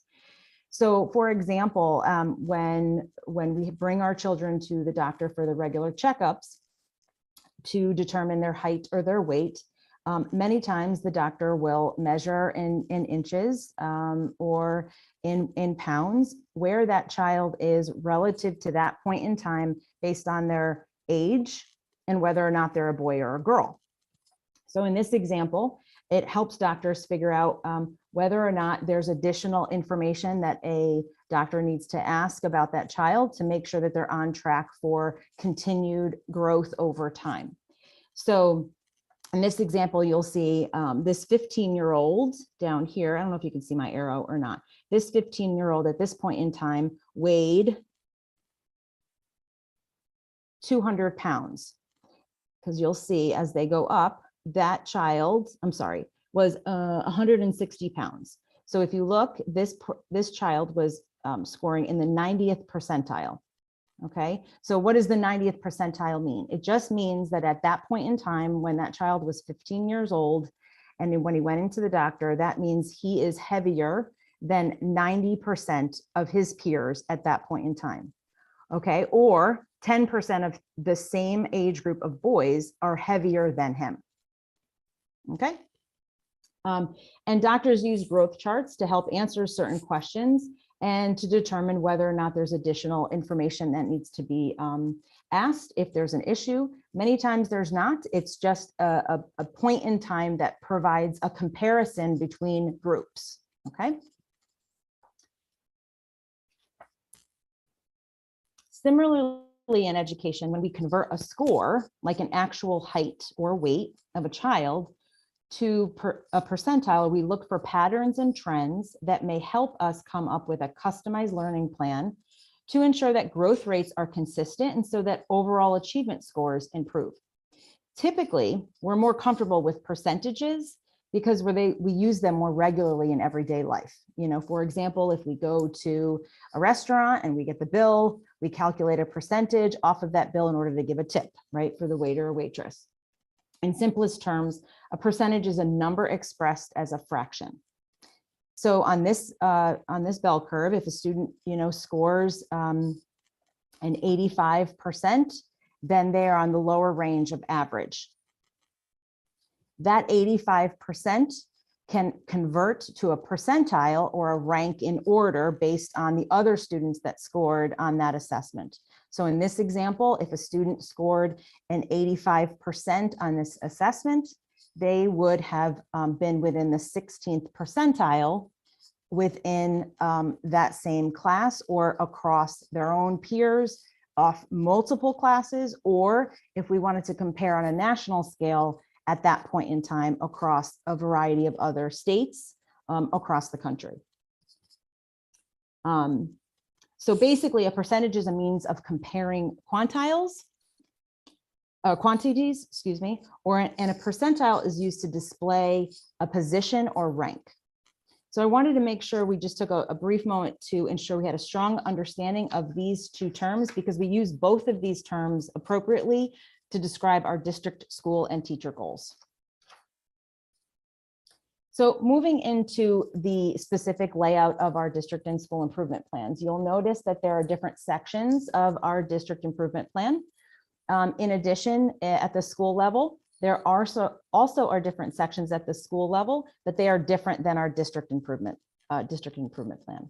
What is similar is sections 1 and 2 focus around academic excellence, and section 2 at the school level also focuses on healthy learning environment.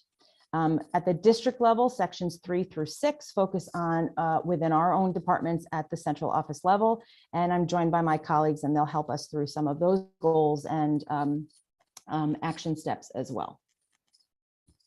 All layouts are the same, so you'll see very similar structures, and we wanted to focus one additional area within our academic excellence section, which is visual and performing arts at the district level. We'll talk a little bit further about why we chose that additional area or domain to include within our district improvement plan. But basically we chose it because there are some detailed goals of ours focused within the visual and performing arts department that was impacted from COVID from the last school year. So we're going to begin. The first section around academic excellence is our goals around mathematics. And overall, we want to ensure that all students demonstrate growth and deepen their conceptual understanding of mathematical concepts so that they develop the requisite problem-solving skills over time. The performance targets, I'm going to put all of them up right now so I could speak to them so you can look at an overarching comparison between them. You will see and notice that there is a trajectory based on grade level as each bullet progresses. We do have overall targets that are inclusive of all students, which means that we also include our subgroup population of students with disabilities in these goals. You may be wondering how we came up with these numbers. So our numbers are based on last year's achievement. We also did dive a little deeper and look at trend data as well over time. But as many of you know from our last presentation, we had a little bit of a hiccup due to COVID. And so we were very cautious, and the state would tell us the same thing. We're very cautious about looking at multiple years of trend data at this time. So in many cases, we looked at last year's student achievement in the spring and based our achievement moving into this school year based on those values. You will notice that we included last year's performance data as well. And when we look at research, we know that statistically significant increase is anything below 5%. So we decided that moving into this school year, our statistical significance value that we wanted to use was right in the middle, which is 3%. So you see that most of our goals are an improvement of 3% from last school year. You will also notice that there are a variety of assessments that we've linked our performance targets to in mathematics, and you'll see it in reading and science as well. In the grades that are not accounted for within the next generation accountability system, such as grades K1 and 2, as well as grades 9, we're using our formative assessment tool, which is NWEA, as a predictive tool to help us determine how we believe students are going to achieve on those standardized assessments, whether that be Smarter Balanced or whether it be SAT. That's what we used as our indicators in those non-standardized grade levels that are not using a metric that the state is defining and measuring us against. So for K through 2, we're looking at the NWA assessment. You'll notice that this is a new baseline for kindergarten for grades K through 2 because kindergarten is going to include a new assessment in the winter and the spring. For mathematics, we're going to actually use the NWA assessment for the first time in kindergarten in the winter and spring. So we chose 80% based on how the students in grades 1 and 2 performed last year. But because we're adding kindergarten in here, we're not exactly sure what that will look like. So for this year, we are saying that this is going to be a baseline statement. And as we know, our improvement plans are living, breathing documents, and we are always looking to make adjustments based on current data because these are new students coming in at each grade level. We make our best predictions and judgments based on last year, but we're always open to the idea of looking at current student achievement and making adjustments where necessary. That could be more rigorous percentages or being more realistic in our numbers that we chose on these goals. When we transition to grades 3 through 8, we are going to be looking at Smarter Balanced as our metric and looking at level 3 and above because that is the benchmark for achievement at the state level. Last year, we achieved 74% on average in grades 3 through 8 in mathematics, and we want to improve that to 77% on average across all grades. 9th grade this year, we are going to be assessing all students in grades 9 in the fall, winter, and spring using the NWA assessment. And we are going to look at an achievement level of 75% of those students meeting the 61st percentile or above based on the NWA MAP assessment. And finally, SAT scores. We took a little different approach with SAT scores. We did look at trend data for the last 3 years on SAT scores. We did average those together. And we decided to increase that average by 3% from 76 to 79. One additional piece I just want to call out is there is a combination of percentage of students that we want to achieve based on the NWA assessment, in addition to a percentile. So you'll see that there's a 56 percentile value for K through 2 and a 61st percentile value for grades for grade 9. The reason we chose those values is because NWA provides a lot of research and does a lot of linking studies around the predictability of achievement for students relative to the NWA assessment and what they believe over time that they've actually done studies on to determine, based on their achievement, where they fall on that continuum on their percentile, where they're predicted to land if they were to take the Smarter Balanced or the SAT assessment. So that's why we use those specific values. We used it based on the NWA linking studies and the guidance that is public for school districts to use. The next section, I'm actually going to partner with my colleague Tracy Edwards. She's actually going to review the next portion of our performance targets, which really focuses on our subgroup goals for students with disabilities. Tracy? Good evening, everybody. I am going to talk about 2 subgroup goals related to math, and I just want to highlight a couple of things before I start. One is I want to emphasize Tina's earlier point that our special education students are still very much included in the overall district goals. This is just another way to look at their performance more specifically. You'll notice that this year our special education goals are embedded within the district goals, which is a change from last year. And all of these goals, the overall goals and the subgroup goals, are shared by both our general education and special education teachers. You'll see in the wording of these goals that the emphasis is on growth, and you're also going to see some different percentages than what Tina talked about for the overall district goals. The first subgroup goal is also related to the NWEA assessment, and we are looking for students, 58% of our students in this subgroup, to meet or exceed their projected growth targets from fall to spring on this measure. You'll notice that the percentage increase is higher than 3% here. We drilled down into student-specific data to determine these percentages. The second subgroup goal is aligned to the Smarter Balanced assessment, also an emphasis on growth.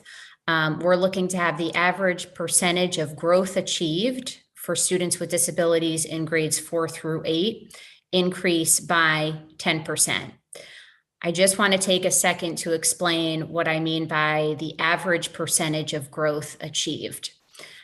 If we have a student, and I'll just use basic numbers for this example, who is expected to grow 10 points, and rather than growing 10 points, they grow 9 points, they've achieved 90% of their expected growth. So that's the measure that we're using for this specific sub-goal. Great. Thank you, Tracy.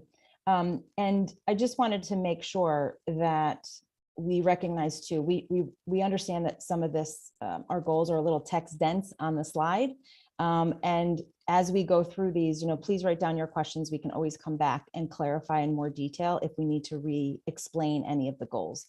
But ultimately, we wanted to make sure that at the district level, all teachers, and in turn, all of our schools they see themselves within our plan. And so it was very important for us as we collaborate with our building leaders and our teachers that everyone could see themselves somewhere in this plan, whether it be at the district level and then linked to the school level. And so when we discuss our action steps as well, that also plays a very strong role in how are we going to meet these performance targets. And so when we write our district action, our district improvement plan, we have more district-based or broad action steps that we as a central office team will be partnering with our schools in the work. And at the district level, when we write action steps, typically they span, well, not typically, they always span across multiple schools. If there is an action step only aligned to one specific school, then that is something that lives within the school improvement plans. And so at this time, I'm going to ask that my principals to also kind of contribute to some of these action steps that we've articulated and aligned to the math section.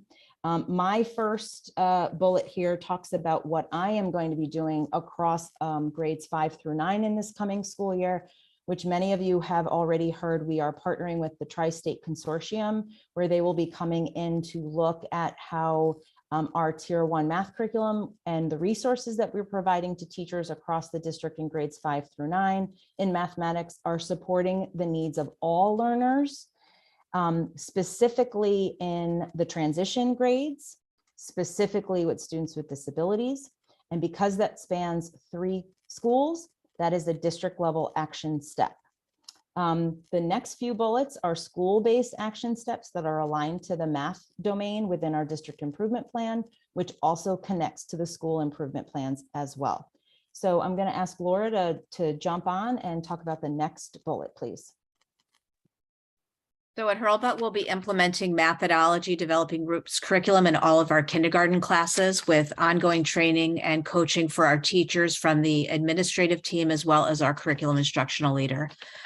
This program will help students build conceptual understanding through experiences by having them actively involved in collaboration, exploration, and problem solving. Great. Thanks, Laura. Patty? So at the intermediate school, one of the action steps that we're really pleased about this year is that John Antonetti will be joining us again this year, and he will be working with our teachers and our staff to review and analyze the data that we will be collecting through our learning walks, which we will be doing again this year in math. And this work has always helped our teachers with developing really targeted, high quality lessons, and he'll provide the professional learning to help our teachers in the area of mathematics. Great. Thanks, Patty. Dan? I think I have the next 2 bullets. At the middle school, we're very excited. The math department is piloting new evidence-based core math curricula and resources in grades 6 through 8. This builds on some work that our CIL did with the department last year, working to develop thinking classrooms. And it really is aligned very closely with the Common Core standards. In addition to that, you'll remember from last budget season that we have instituted our academic workshops in the core curricular areas, and in the math academic workshop in grades 6 through 8. Teachers are working with students really on the areas that we had identified as areas of weakness, which is the area of statistics and probability. So those are some real exciting things that will be happening at the middle school in the area of math this year. Thanks, Dan. Megan? Hi, everybody. So at the high school, we are designing and implementing frequent formative tasks. Those formative tasks, as Tina spoke about earlier, I believe, formative really means that there are tasks or maybe problems presented in a math class that are really meant to inform instruction. So teachers provide a problem, students attempt to answer it, and based on their answers and how they're performing, that's going to inform the teacher's next steps in the class. So really actionable data related to students' conceptual understanding of the math problems and practices. The next thing we're doing at the high school, as you heard also, we have administered the NWEA assessment to our 9th graders. So we're going to use that. We're not done yet. So hopefully by the end of the week, all students will have completed it. And then we're going to analyze that data to assess any gaps that may exist for students, and then embed those areas into our current curriculum so we can revisit topics to ensure students know what they need to know and are able to demonstrate what they need to know to make progress. Great, thank you.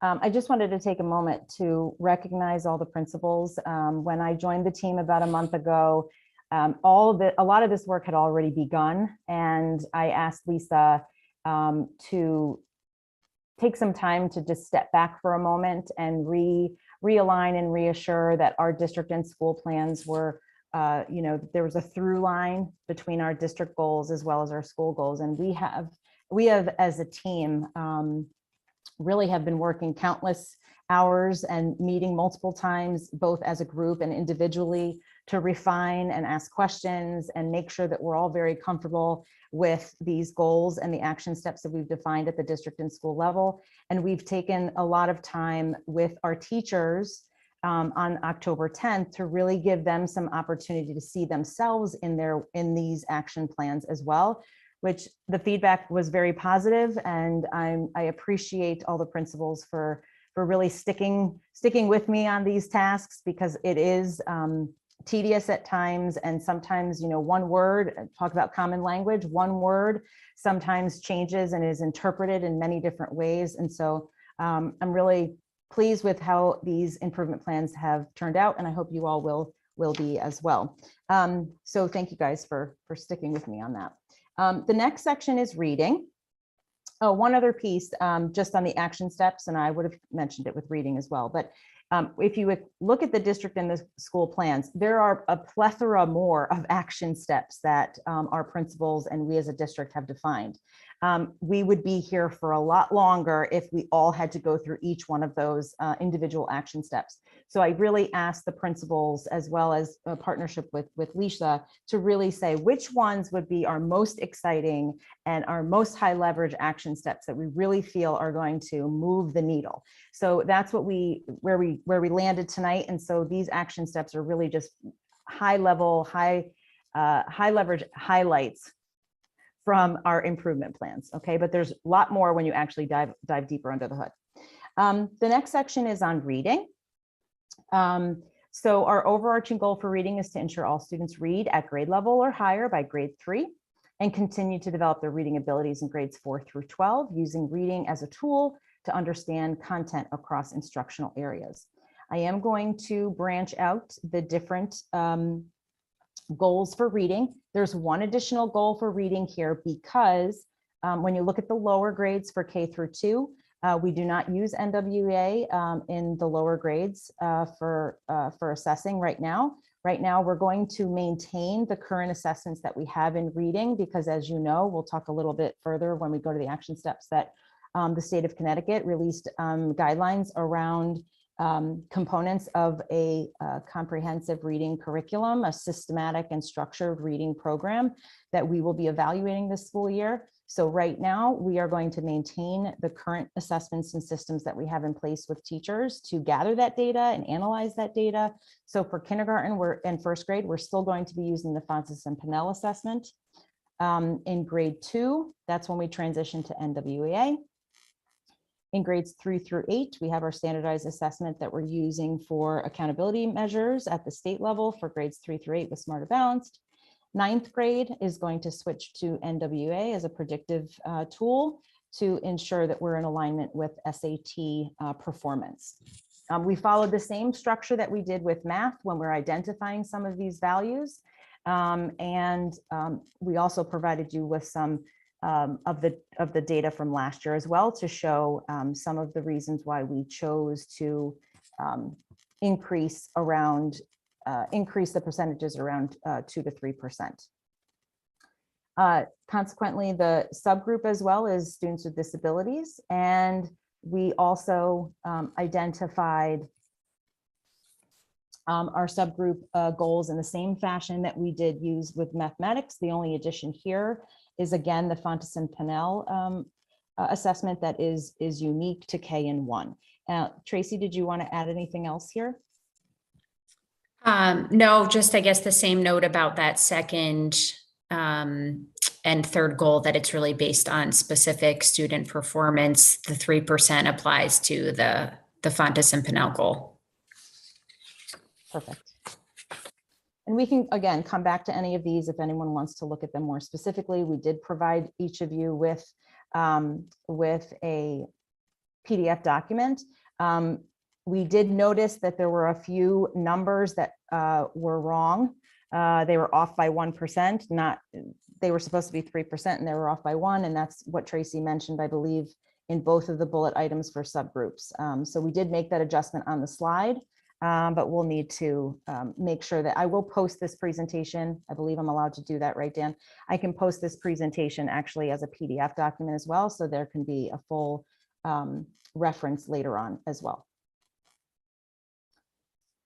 All right, so the action steps relative to reading is defined here. And the first bullet, again, I mentioned is the establishment of the District Literacy Committee and the audit for our current K-8 program based on the guidelines by the state. We have already developed that literacy committee. We've already started some explicit training, and we are also partnering with our RESC, which is our Regional Service Center, CES, which is the Cooperative Educational Service Center, to help facilitate and guide some of this work with our District Literacy Committee in the beginning.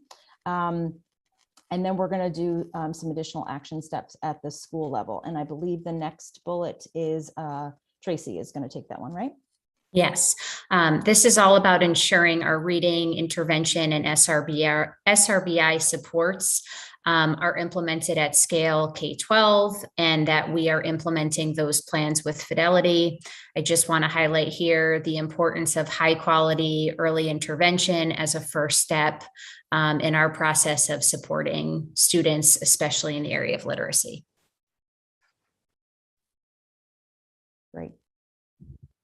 I have the next one. At Hurlbut, we'll be implementing the Heggerty Phonological Awareness Program in all kindergarten classes. Phonological awareness is an important component of a comprehensive literacy program, and this program will ensure that we have consistent and comprehensive implementation of those foundational skills. And at the intermediate school, we are going to be expanding Foundations program into grade 3.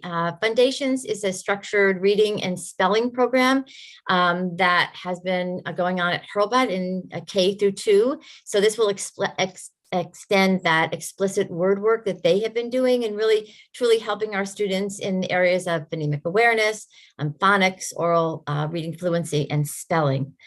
We are also going to continue to provide continuous professional development that's focused on high quality literacy pedagogical practices, which will also be aligned to the District Literacy Committee. And I have the next one, and it really piggybacks on what Patty said, because we are implementing instructional best practices for improving reading and writing skills in all core English language arts classes, as well as the academic workshop, the ELA workshop in grades 6 through 8. And I'm just going to give a little shout out also because other departments, not just ELA, have been interested and have been receiving some guidance from our reading specialists so that they can implement reading strategies in, for example, world language and social studies, in addition to English language arts.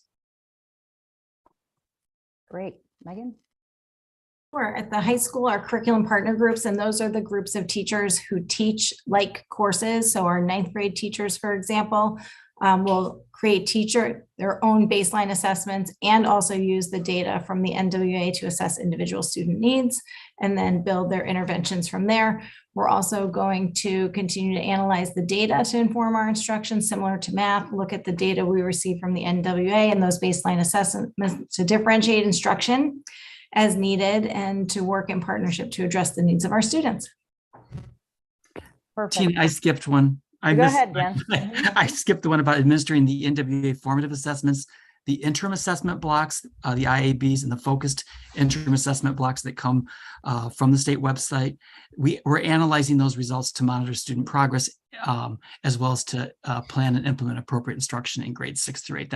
That's key work in both English language arts and social studies this year.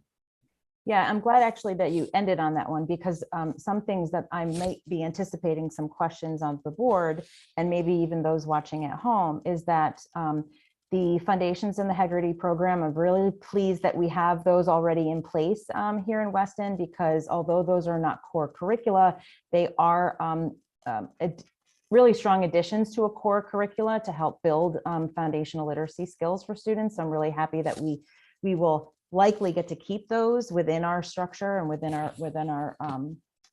literacy program. So I'm glad that we're expanding those and we have those already in place. That's a win for us. And then Also, when Dan is talking about assessments and Megan's talking about assessments, you know, one of the other pieces that you may be hearing so far across math and literacy especially is that we have a balance between understanding what teachers need when it comes to understanding what the data is telling us to help also drive the instruction, which is also going to help us drive our professional development opportunities for our staff. And so, you know, being able to leverage some of that assessment data from our students is going to also help us leverage some of the practices that we do internally with our staff. And then I'm going to shift to the next section from academic excellence, which is science. Forgive me, I know I'm new. The first day that I was the last time we had a board meeting, but I believe science was not part of that, one of the performance indicators last year when we did our report, when I was on the call before. We are adding science to our district improvement plan. It is a measure of the state accountability system. We know that science is a little unique and it's not the same as math and reading, but it is part of our accountability system. We do get scored on grades 5, 8, and 11 and their performance. Our performance targets are specific to all students in grades 5, 8, and 11. Students with disabilities is included in this overarching target, and that's why we did not separate them out. Also, because it's very difficult to use the science data over time, because there is no assessment in between grades 5, 8, and 11, the way that there is for math and reading. In addition to that, you'll see that our action steps are really about identifying and exploring a standardized assessment tool that will help us understand and predict some of the performance of the NGSS test through our curriculum-based assessments. There is a tool that we're exploring right now that we can use all the way down in grade 3, and it continues all the way to high school. And hopefully that will help us drive some of the conversation around professional development, around student analysis, around the science and engineering practices, so that we can understand how we can best teach hands-on, minds-on science through the engineering design process. And as the last bullet talks about, is how do we help teachers analyze some of that data so that we can determine specific areas to target within all populations, general education, students with disabilities. So that may impact curriculum, and it may also impact professional development as well. And the last portion of the academic excellence section, as I mentioned earlier, was the addition of the visual and performing arts goal. You will see at the school level plans will include additional sections or areas within academic excellence relative to those areas beyond the content area domains of math, reading, and science. However, at the district level, we chose to highlight the K-12 visual and performing arts department within a district goal because as we transitioned out of the pandemic, there were some aspects of the visual and performing arts continuum that we really wanted to invigorate and reinstitute this year. So this is especially important focus for us because in many cases, these experiences and opportunities is an avenue for students to actually demonstrate their passion in alternate ways, demonstrate some of their interests beyond the core areas. And you can see that our goal this school year is about increasing those opportunities for students by 3%. We're going to do that through a variety of measures, specifically at the calendar, within our calendars at the district and school level. And we want to see what are those areas that we may have lost that we might want to revise and rekindle, and really celebrate those experiences and opportunities for kids this year.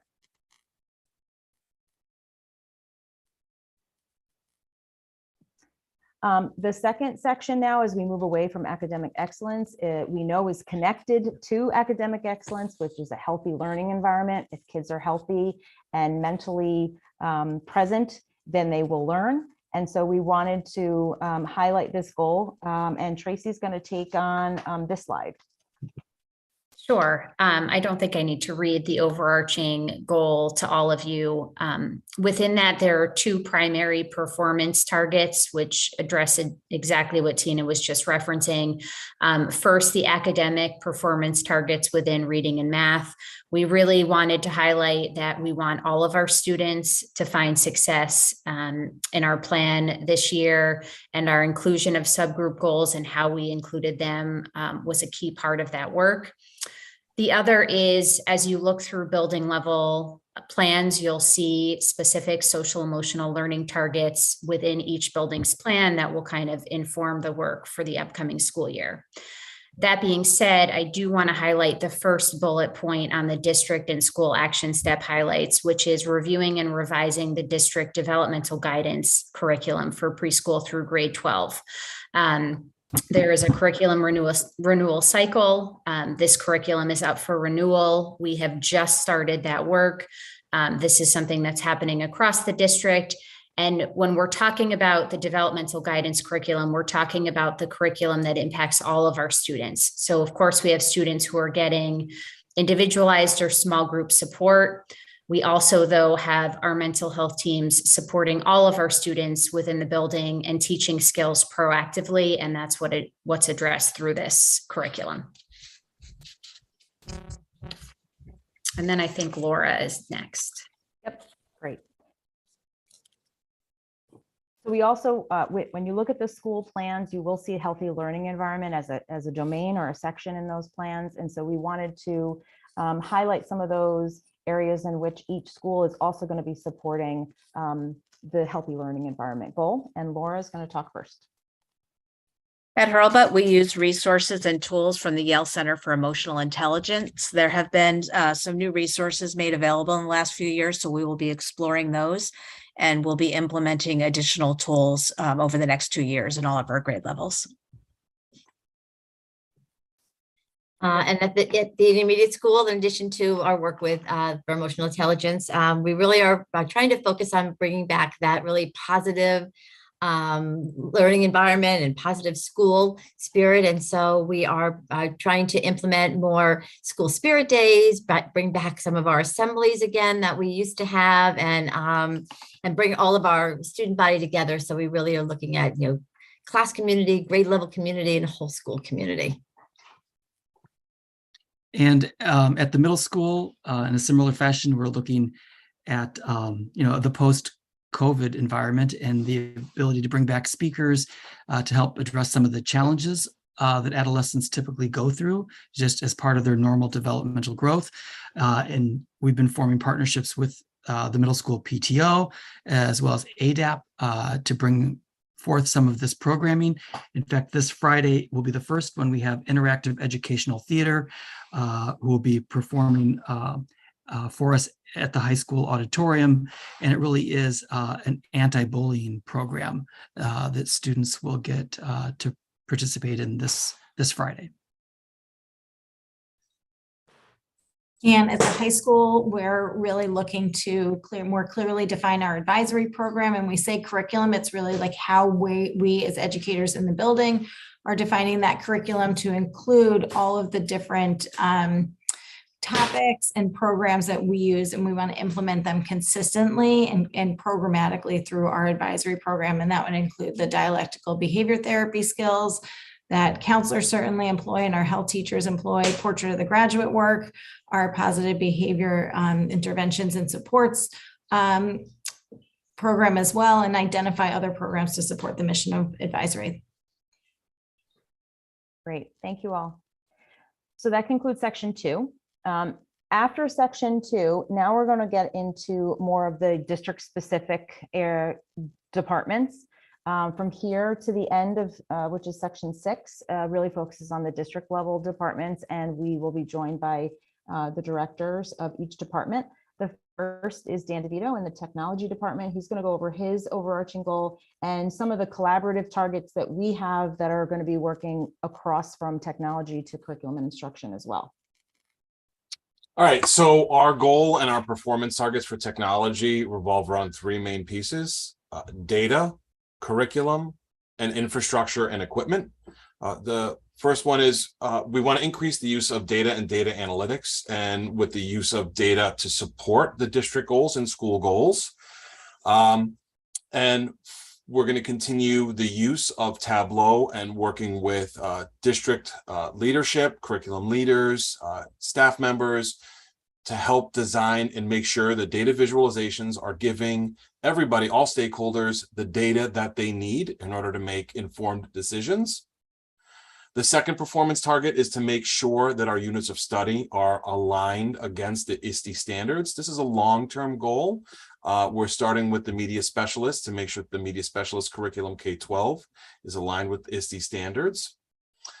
And the third goal is infrastructure and equipment. We're going to continue on with our 6-year technology plan, implementing the current year of the 6-year technology plan, which includes things like replacing 60 aging smart boards with smart displays, replacing 130 out-of-service iPads, replacing a core switch, a storage area network, and then continuing to evaluate the current 6-year technology plan and make adjustments as necessary so we can make sure we're maximizing the equipment lifespan and making sure that we're keeping tabs on all the new technology that's out there in the world.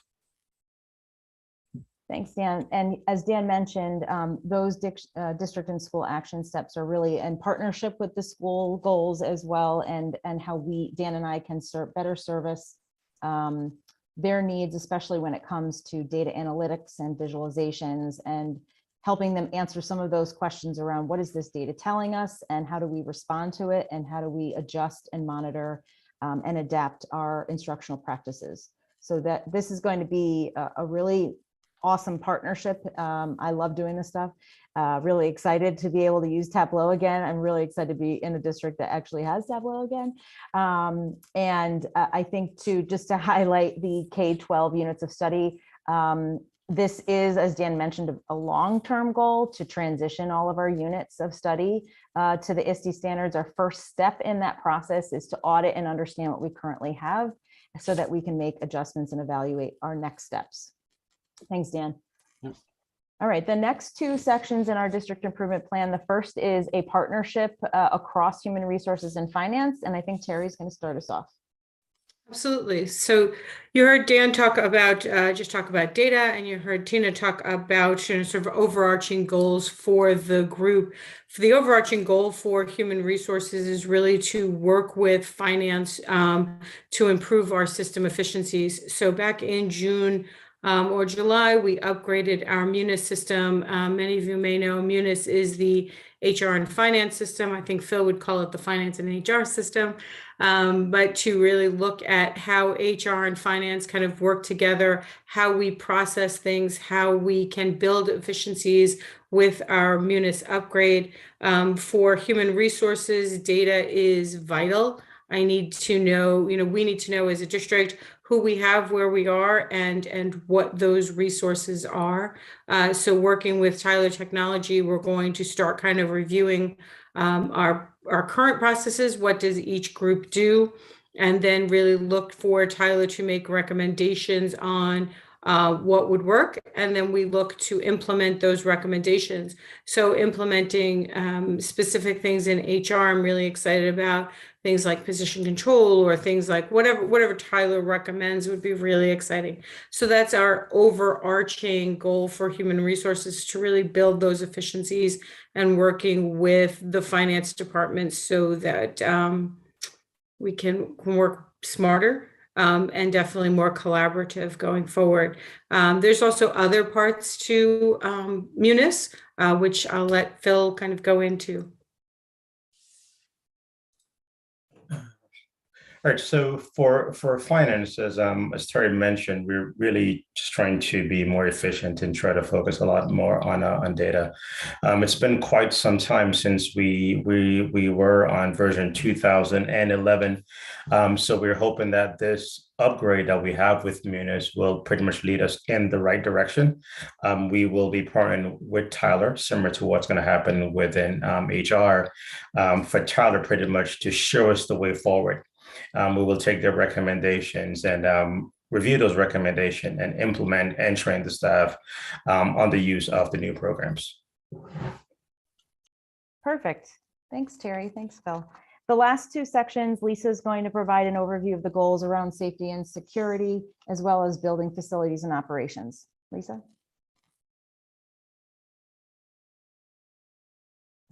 Sorry, I was muted. Thank you, Tina. Safety and security is really a very important, cornerstone to our work. And the main goal for this year is to execute the school's reunification plans in collaboration with the Weston Police Department. That's kind of a very broad task in which we have done pieces of that over the years, but we want to practice this year the entire reunification effort. And that involves, we've already met with the police. We met with Chief Henyon and Captain Brodacki, and we will be meeting again, going over it with the faculty, reviewing these plans, and then executing the plans, debriefing and revising them as needed.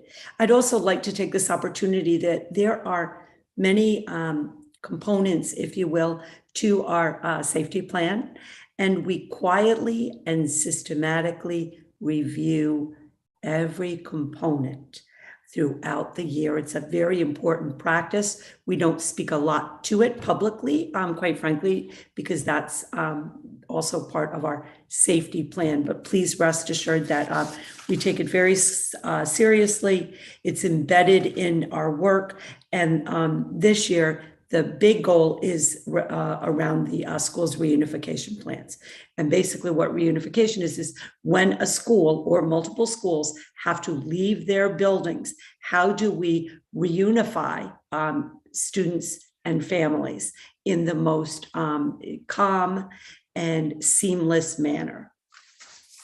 Section 6 specifically has to deal with the facilities and operations. I think that everyone is aware that the Facilities Optimization Committee, the town committee, set forward some proposals, some recommendations, if you will. And so our next goal is really to look at that and create a district facilities plan that meets the educational needs of our students. It's now moved back to the Board of Ed and the district and building administration. And we will be forming a district school facilities planning committee that will be head up by a member of the Board of Education, shout out to Peter Gordon, as well as district and building administrators, as well as some parent reps. We will be reviewing these recommendations. Analysis of our enrollment projections is critical.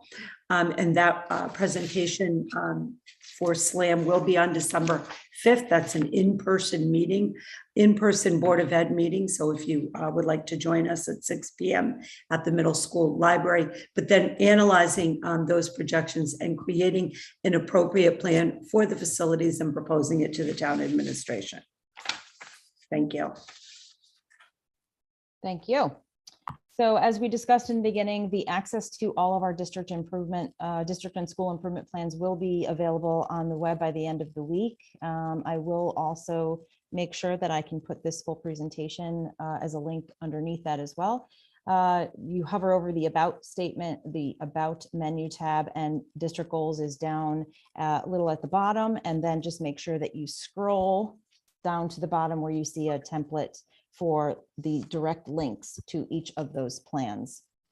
I also just wanted to take a final moment, as you noticed, Lisa and I are really working hard to ensure that we as a district office team and our school-based leaders are in partnership, and we are in coherence and alignment to each other between our district and school plans.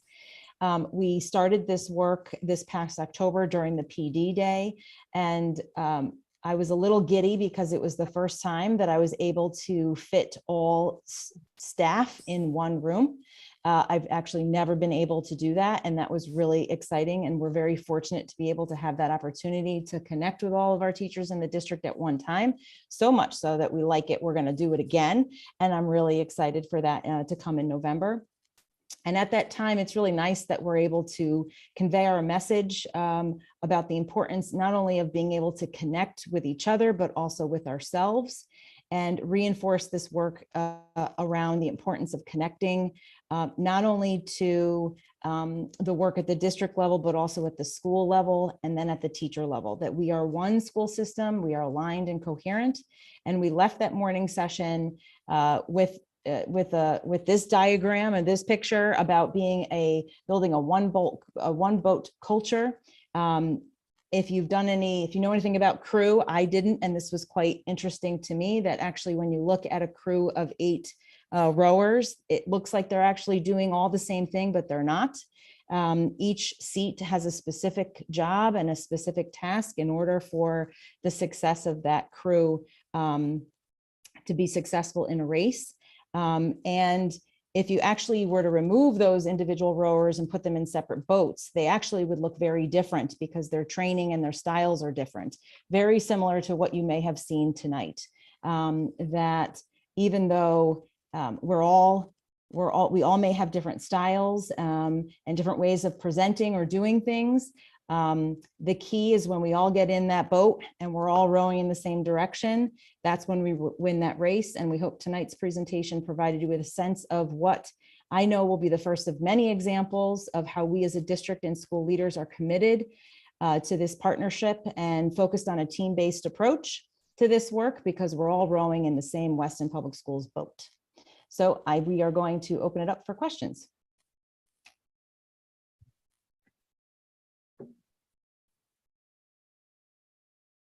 Okay, thank you very much, Ms. Henkel, for that presentation.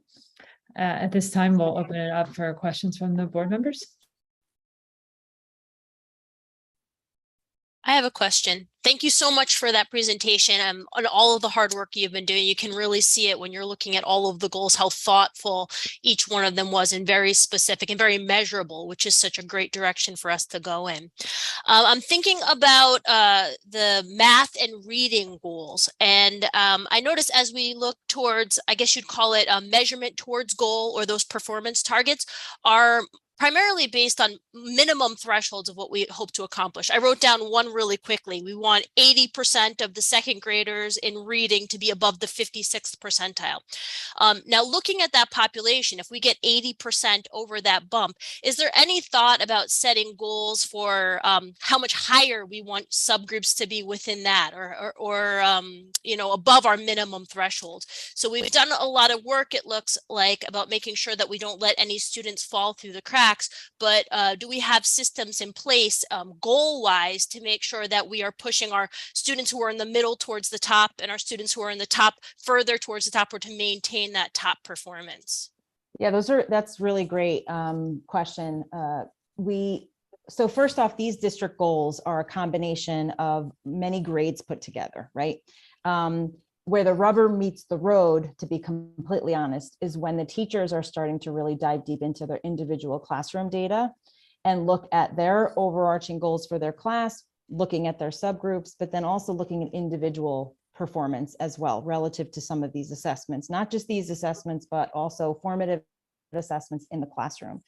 So when Lisa and I were actually visiting schools in October in the afternoon on the PD day, that is some of the action steps that you'll see at the school level are focusing and drilling down into more goal setting at the individual student level. That is where we're going to start seeing a lot of that push for students to actually refine some of their own achievement and performance relative to their fall achievement scores. And we really want to start focusing on students' action planning and goal setting themselves individually. That is one of the action steps that we've been talking about with our school leaders.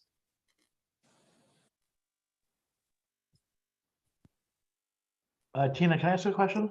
Yeah. Just kind of overall, I mean, I thought it was a great presentation, especially hearing from all the various the principles and the technology and everything else. How does this become like a living document where we can go back? Like I always ask about accountability, and I love a phrase that I don't think Lisa coined it, but I've told her I love it: the return on academic investment. So how does this? What is your plan to kind of go back and visit over and over again that we're making progress, not just in math scores, but Mhm. across the board with all of the things that you've documented tonight.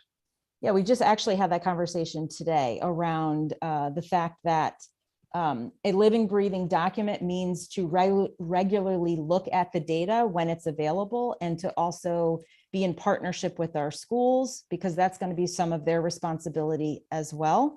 Not only at the school level as a leader, but also in the departments by content area and by grade level. We will be presenting, I believe, at the November the November board meeting, next year's calendar, where we also want to make sure that we're strategically placing opportunities for schools and teachers to actually have time to analyze and dive deeper into the data when it's appropriate based on the time frame of the year. So that's something that we're moving towards. We're going to use the time that we have within the confines of the district calendar right now. But one of the things we're hoping to work on for November is creating a system and structure for teachers to understand how to more effectively analyze data. And that's something that Dan mentioned as well. So when it's living and breathing when we're regularly using the data and making adjustments to it before winter and before spring. Because if we're doing it well, then we can already predict what will happen when we complete the next benchmark, for lack of a better term, benchmark in the winter. If I can just add a couple of things to that, and when we look at, and you'll see it more specifically in the plans when we publish them on the website, there is a column for progress winter, progress spring. So we will be coming back in the winter to present again on what's the progress. We will be coming back in the spring to present what's the progress, if you will. And then I think this is a good rhythm of then in September, we review all the scores become, they're not embargoed, we can review them and then again present in October. The other thing that's important to note is that when we kind of took this pause in October, there is a schedule for teacher and administrator accountability around the professional goal writing process. So we gave them a couple of extra weeks, if you will, to finalize their goals November, and to meet with their individual evaluators about that. And when that's where the rubber really meets the road, and they have to also speak about what is the data that they are going to collect and what will they show? What are their evidence indicators of their work mid-year? Because there's another mid-year conference with their building administrator to keep everybody on track and everybody aligned. So there's a professional support component as well as an accountability component. And I think it's important, piggybacking on something that Tina said, when you look at, for example, you might say, well, why isn't this percentage higher? Where this is, let's say, grades 3 through 8. When you look at, for example, Patty's plan at WIS, the targets are a little bit higher because we look specifically at that cohort. So we certainly want to, push our students and show growth. Yet at the same time, it's a breathing document, as Tina said, and we may be coming back in progress mid-year and revisiting and sharing some thoughts based on student performance. And is this document or the presentation, I know obviously the educators, the teachers, they can tune in, watch this video, but is it made available to them as sort of like the framework of what the superintendent and assistant superintendents working towards, so they see what we see, and is it made available to them proactively? You're muted, Tina. As I mentioned, the October Professional Development Day was Lisa and I, when we spoke about taking a step back, that was one of our plans, was we're going to work behind the scenes with our school leaders to really revise and refine that trajectory from district to school level. And we wanted to be able to take a step back and pause to give the teachers some time to also dissect the district improvement plan and give us feedback. And so the October PD, I organized some activities around the district improvement plan. So they had some time to really see themselves in the district improvement plan, understand the goals, They were able to put up some individual action steps and evidence indicators through those activities as well to see how they feel their work connects to one or more than one of these goals. It was a lot of fun, really exciting. Well, and one of the things that Tina did, which I thought was really so great, was we gave them the goals, but we didn't give them any action steps for part of the exercise. And we said, what are your action steps to achieve these goals? What are you going to do? And the thought is to make that then internalize in their plan, which was really brilliant because, you can tell them and you can publish documents and all that, but have they internalized them? Have they said, first you're going to tell us what are the action steps? How are you going to do this work? And how can we support you? And it was, I thought, very successful. It was. And then just to add to that, then after we did our session in the morning, they all went back to their schools and Lisa and I provided each principal another block of time to revisit their school improvement plans and reflect on some of the revisions and updates to the goals and the improvement plans that they refined from this work for the last month. So it really looked like this funnel, right? We started broad with the district goals, we went down to the school level, and then they were actually given some time within that middle block to refine some of their teacher goals as well. And that's why, as Lisa said, we extended that deadline. So they have some additional weeks to refine and really reevaluate how they see their work impacting the school and the district goals. This was a great presentation. Obviously, a lot of time and thought was put into the presentation. You guys are doing a great job.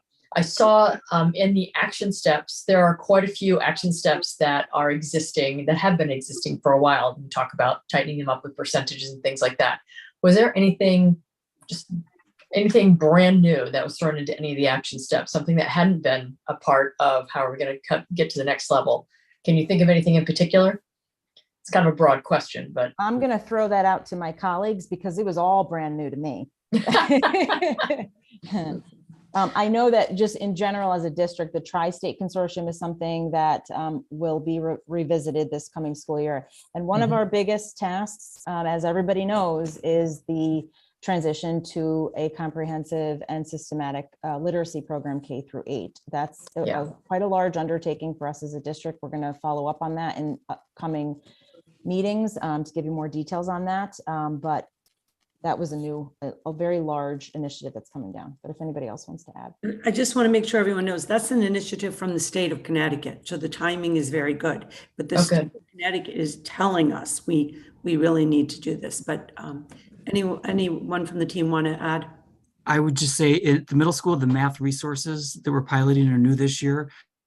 I would also remind you that the curriculum that was developed and that we're implementing this year for the first time in each of the core academic workshop classes 6 through 8 is new. And we're not only getting the skills and the content that we're addressing, but we're also getting a really nice social emotional benefit from having those small groups where the group of students meet with one of their core academic teachers in smaller groups for a quarter, and they get to do that with each of their core academic teachers. It's really amazing. It's really powerful when you see it in action. Great. All right. Just one other thing to add that is definitely new, and it evolved from conversations with teachers with our SILs, was the science and identifying and evaluating a new resource for them to actually have it more standardized assessment to align to the NGSS assessment. That was something that was new to them. Okay. I also want to give a shout out to Bernie, because Bernie really pushed our thinking last spring, where she wanted the special needs group embedded more in the work, and we tried to reflect that in the plan. Not have them sort of as a standalone, and also to create specific performance targets for that group. That is new.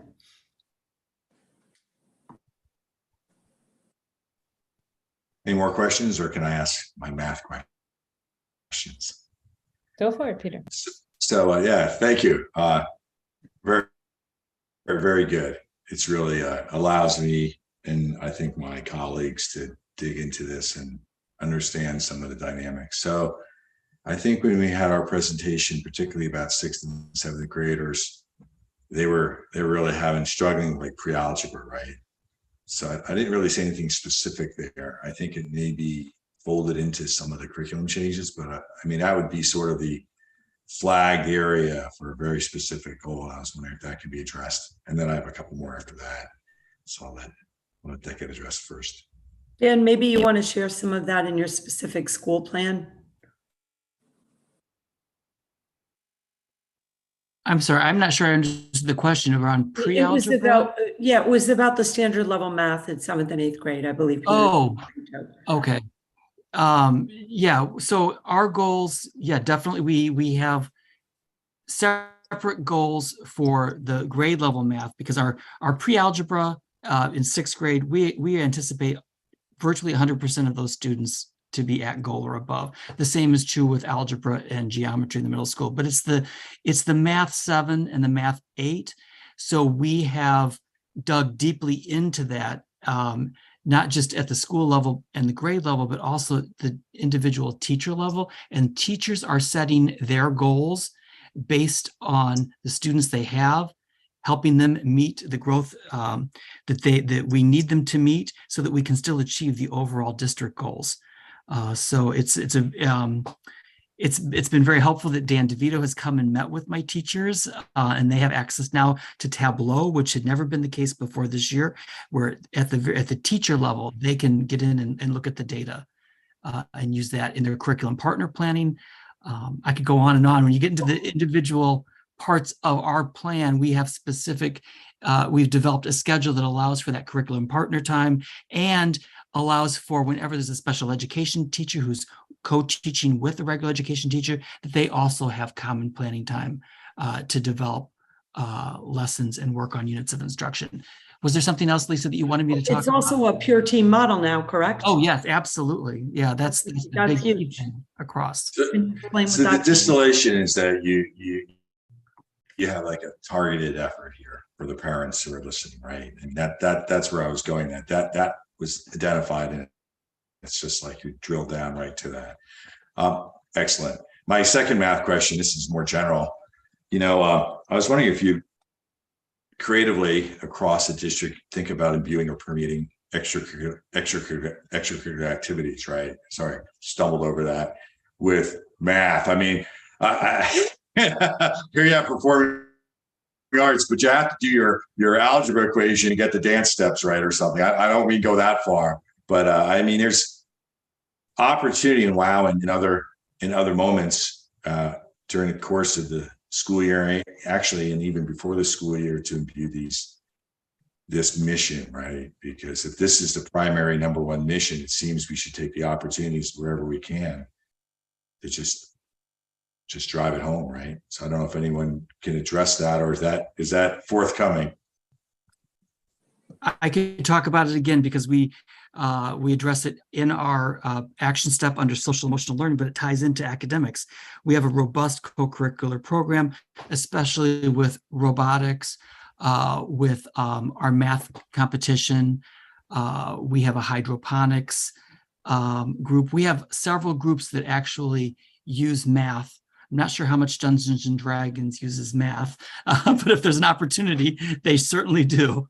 But we have many opportunities for the students to do clubs and activities after school, and they've been very well received. And we've got a lot of kids staying after school. And maybe just have to say this will include a math component that might scare people away or actually attract people. I'm not the educational marketeer here. I only want to make two other points. One is I look at, and we included safety as a standalone category, but I think when we ended last year, it was suggested that we sort of expand the definition of safety. So it's sort of like if you wanted to, you can envelope in SEL and sort of freedom of academic exploration, right? So those that need a safe environment to learn, that's a safety aspect, and those that maybe want to deviate from what's fashionable to talk about today to look into some academic freedom, right? So they can explore things that maybe not be a popular area to explore, but have rigor. So I like to see if that can be sort of injected into the goals of or at least the actions of the this year. I would say too, Peter, that you're exactly right. You know, there's sort of the safety and the crisis, the emergency plan, but within that, we also have school climate, school climate committee, and within that, and also within the district one, there's a whole social emotional learning component that's in there, because it isn't just physical, physical safety, but it's also social emotional safety and how they feel. So that's when I talk about kind of quietly and systematically reviewing all of that. That's actually one of the sections that we're going to be going through at our next administrative meeting, actually on Wednesday, where there's to go through, review, look at it, because that's all part of the process. You know, we submit these plans to the state. We have to make sure, like David was saying, that it's, that these plans that we develop are living and breathing documents. And is everybody in tune, and is everybody on the same page? And do we know what we're talking about? Okay. That's good.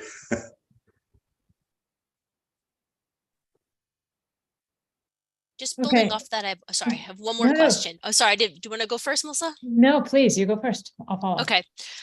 Just thinking about that idea of psychological safety and thinking about mental health and balancing that with our test-based accountability for all of our benchmarks. Do we have any thoughts around possibly having well-being benchmarks or check-ins throughout the year to make sure that as we progress towards these excellent academic standards, that the students' mental health is keeping up with the rigor and the pressure that might come along with the testing? I think that that's something that will also be considered, and I don't want to answer for Tracy, in the development of, in the review of the curriculum of the developmental guidance program. That also has to be, as part of the review process, I guess I would say. You have student success plans, you have how do you embed that in everything from developmental guidance lessons to advisory to health, whether it be in DBT classes at the middle school, the high school, ruler, all of that, that's important. And it's also in how we report some of these scores. Tina, I don't know if you want to talk about a little bit about NWEA and what we were speaking about the report out system moving forward. Yeah, so one revision for this school year is that the fall and the spring reports will be, is that what you're referring to, Lisa? Mm-hmm. Yeah, will be sent home in the mail as we've done it in the past. However, this year, we mentioned this, Bernie, at the curriculum meeting as well. We are not going to be mailing home the winter assessment reports because we want those reports to be coupled with additional assessments and student artifacts, as well as a conversation with the adult, with the teacher, around a variety of data points and around a conversation around programming specifically for that student. So there can be a conversation not just about one data point, but a variety of measures to understand how a student progresses from fall to spring. That middle portion is so important because that's when you actually get to tie all these different indicators together and come up with a customized plan. And sending it in isolation is really not our goal. Tracy, I don't know if you have anything to add as it relates to the curriculum work. No, I think you hit on the main points. We're obviously consistently monitoring our students' mental health, even through individual meetings and check-ins. And we are talking about how we can utilize survey data to potentially better address trends and patterns that we're seeing within our student population. Tracy, can I just ask a question about incremental demands on teachers and administrators' time as we implement all of this? Are we asking them to do a lot more than they've done in the past, Lisa? Or I think I can speak for the math and the language arts, and Tina, please jump in. We talked about that when we were kind of, talk about multi-year kind of, and then you're also, tying it into the budget and funding for different things and being, what is the tipping point? And so we were sort of planful, especially in the math and language arts goals of how to look at doing some of the action steps because of teacher overload. When you have someone that K-5, they teach every subject, you have to think about that. Tina, I don't know if you want to expand on that, the academic component. Right. Yeah, we went back and forth a lot around strategically identifying specific grade levels around the tri-state work to get some feedback for mathematics, as well as the demands of the state requiring the transition for reading. And so what we decided was we needed to be mindful of and balance the expectations and mandates, which are pre-K to 3, which we know we have to do for reading. And then for the work from grades 5 through 9, because those teachers are content specific teachers, when they get to grade 5, we felt that the Tri-State Consortium was the best population of teachers and students to gather evidence based on that tri-state visit, so that there will be less overlap across the demands of the reading and the math for this coming school year. And hopefully the content and the information that we gather this school year will help us make better decisions for next school year to determine whether or not we want to expand, make adjustments, and see how that work will impact the year after and after that, because it's probably a 2 to 3 year plan. No, my question was more social directed emotional? to, no, just incremental requests on our teachers and administrators that, more than they're currently doing, just asking them to do more. And if some of what we're asking them to do, or at least, what's the right terminology, at least document, is administrative. And if that's going to take up more of their time from an administrative point of view to document all of this, should we be giving them extra support to allow them to do what they like to do, which is teach and educate?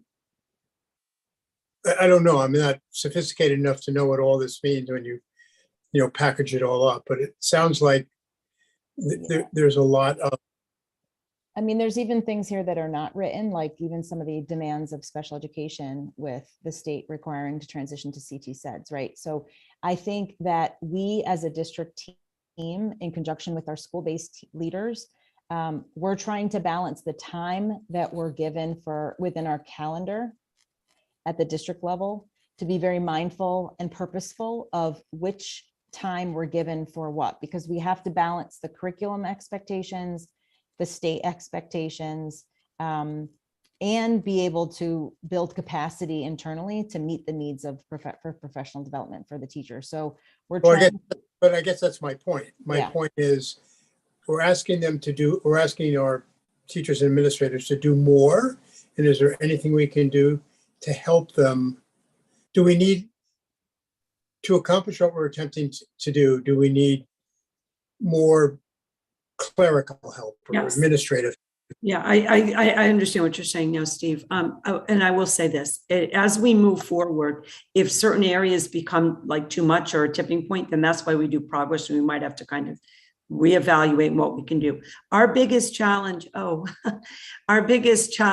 is in that area with clerical, secretarial, that kind of support. For example, at the high school, in the school counseling department, we are waiting to fill a support position there in that department.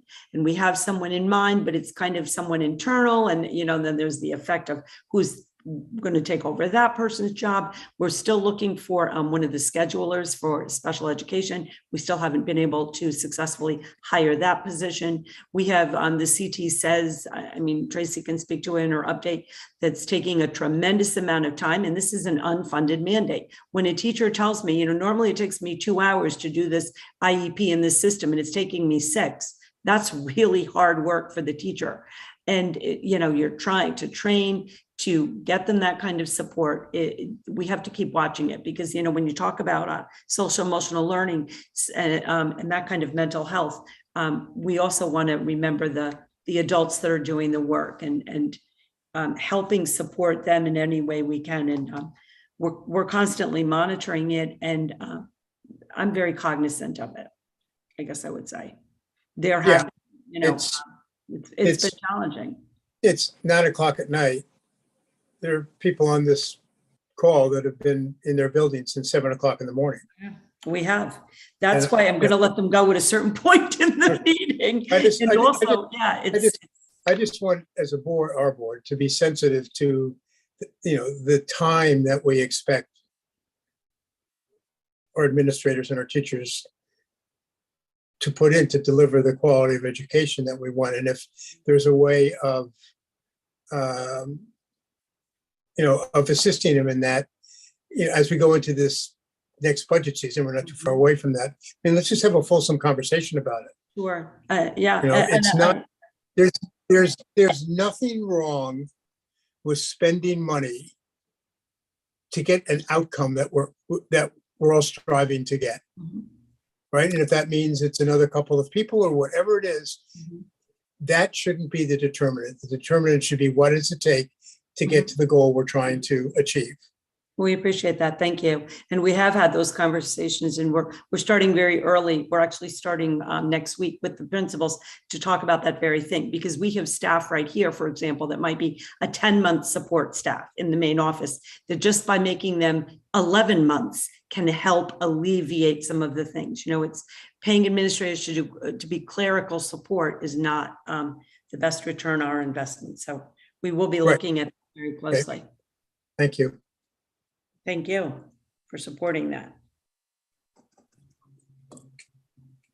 Okay, I think that may be it. I just had one comment and one question.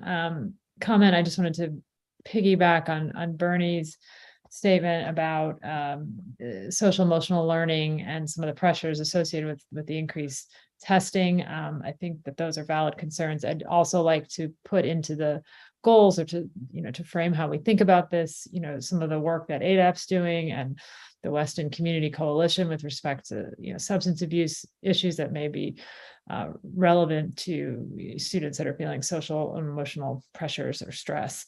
So let's think about that as well. My question is regarding the HRLBA, the Hegarty Phonological Awareness Program that is being implemented in the kindergarten. I just wanted to understand briefly this evening, and if it's a more complicated answer, Laura, we can certainly catch up separately if I'm not understanding correctly. But is this a shift? I've been reading about the shift traditionally, or I should say in the not too recent past, away from a phonics-based learning system, and now kind of an increased return to a phonics-based learning system. Is that what we're seeing here, that we're kind of reconsidering the way that we're teaching the youngest children to read, or is this just one more tool in our toolbox? It's more a tool in our toolbox, and I do think this is probably a topic that really warrants a really in-depth discussion and comprehensive presentation for you. We've always taught phonics in Weston. It is very much a part of our program. It always has been. I think, you'll see, and you've seen over the years, we have very strong data in literacy. We've always had phonics in our program. This is another tool in our toolbox, and it gave us a very more consistency across the grade level. Phonological awareness has always been a component of our program at the kindergarten level. We used a variety of tools for that. This really kind of standardizes a little more across the grade level, and it's an excellent tool. It's another, it's a program to help bring, I think, greater consistency and more in-depth implementation across the grade level, but it's always been a piece of our program. Okay.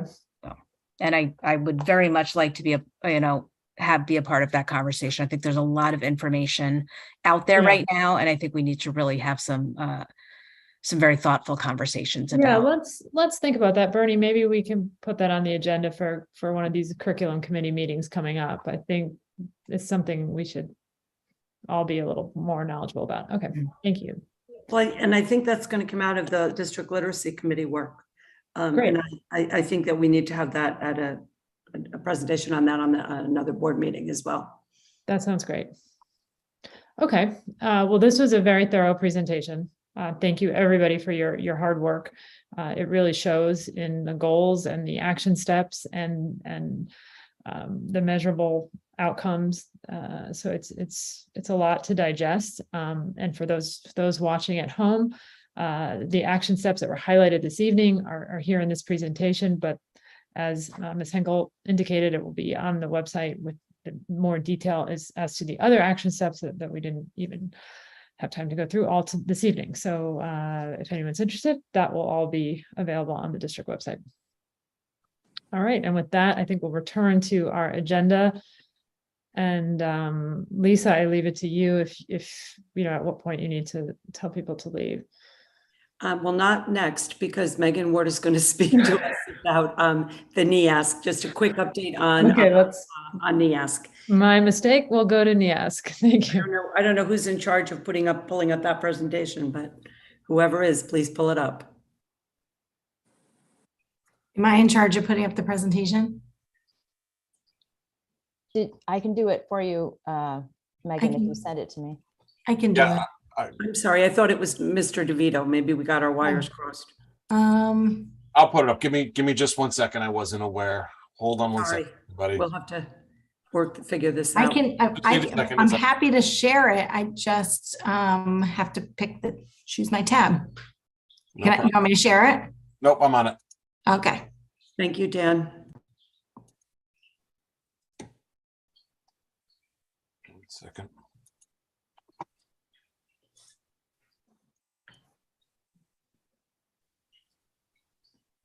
Almost done.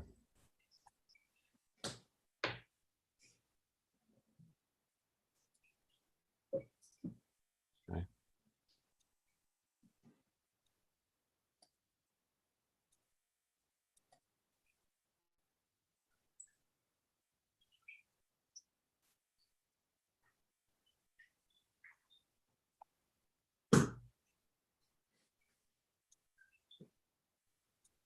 Everybody see that? Okay, so I'm excited to be here tonight to just share a little bit about our NEASC visit and our plan to work with NEASC on our accreditation process. So NEASC stands for the New England Association of Schools and Colleges. It's an accrediting agency that many schools, I want to say it's like 1,500 schools, not only in the New England region, but across the world, work with NEASC to look at how they can assess their practices and work on their areas of growth and development, seeking feedback from folks that come and do visits to, in this case, our school, but we also have many teachers in the building who have done their own visits to area high schools as well, which is really great professional development as they come back to Weston and share what they've learned from other schools. So the accreditation process, I'm not going to read to you all of the bullet points on there, but you can see that there are different components of the accreditation process. One, it's really growth oriented, which is really great when we're talking about some of the goals that we're setting and our action plans. NEASC really lends itself to that work. So this year will be a year of self-reflection for us, and I'll get to that in a minute in terms of our timeline. It also encourages and fosters, systems of support and a collaborative culture to really look at what we're doing, really assess and reflect on what we want to work on and where we see areas for improvement, but also really give ourselves credit for the things that we do really well. So this past, let's see, what day is it? 2 weeks ago, Fran Kennedy, who is our NEASC liaison, came and met with different teams in the school.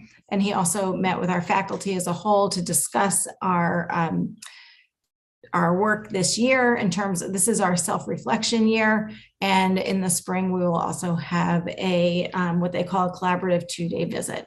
The nice thing about NEASC, it typically has been more cumbersome. And NEASC really did a lot of reflection work and launched this new accreditation process, which it does not necessarily require every member of the school, every faculty, teacher to be involved in the self-reflection, but it really works in more of a team mentality where, so it used to be really burdensome and cumbersome. So it's less so, and we can still get our good work and reflections out of the process.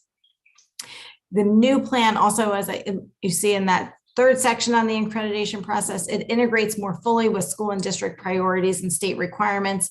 So we're really able to pair our work with NEASC with some of those goals and action steps that we've set our course for this year. So I'm really excited that it's a great time with a new principal, and to do that needs assessment and to do this work with NEASC.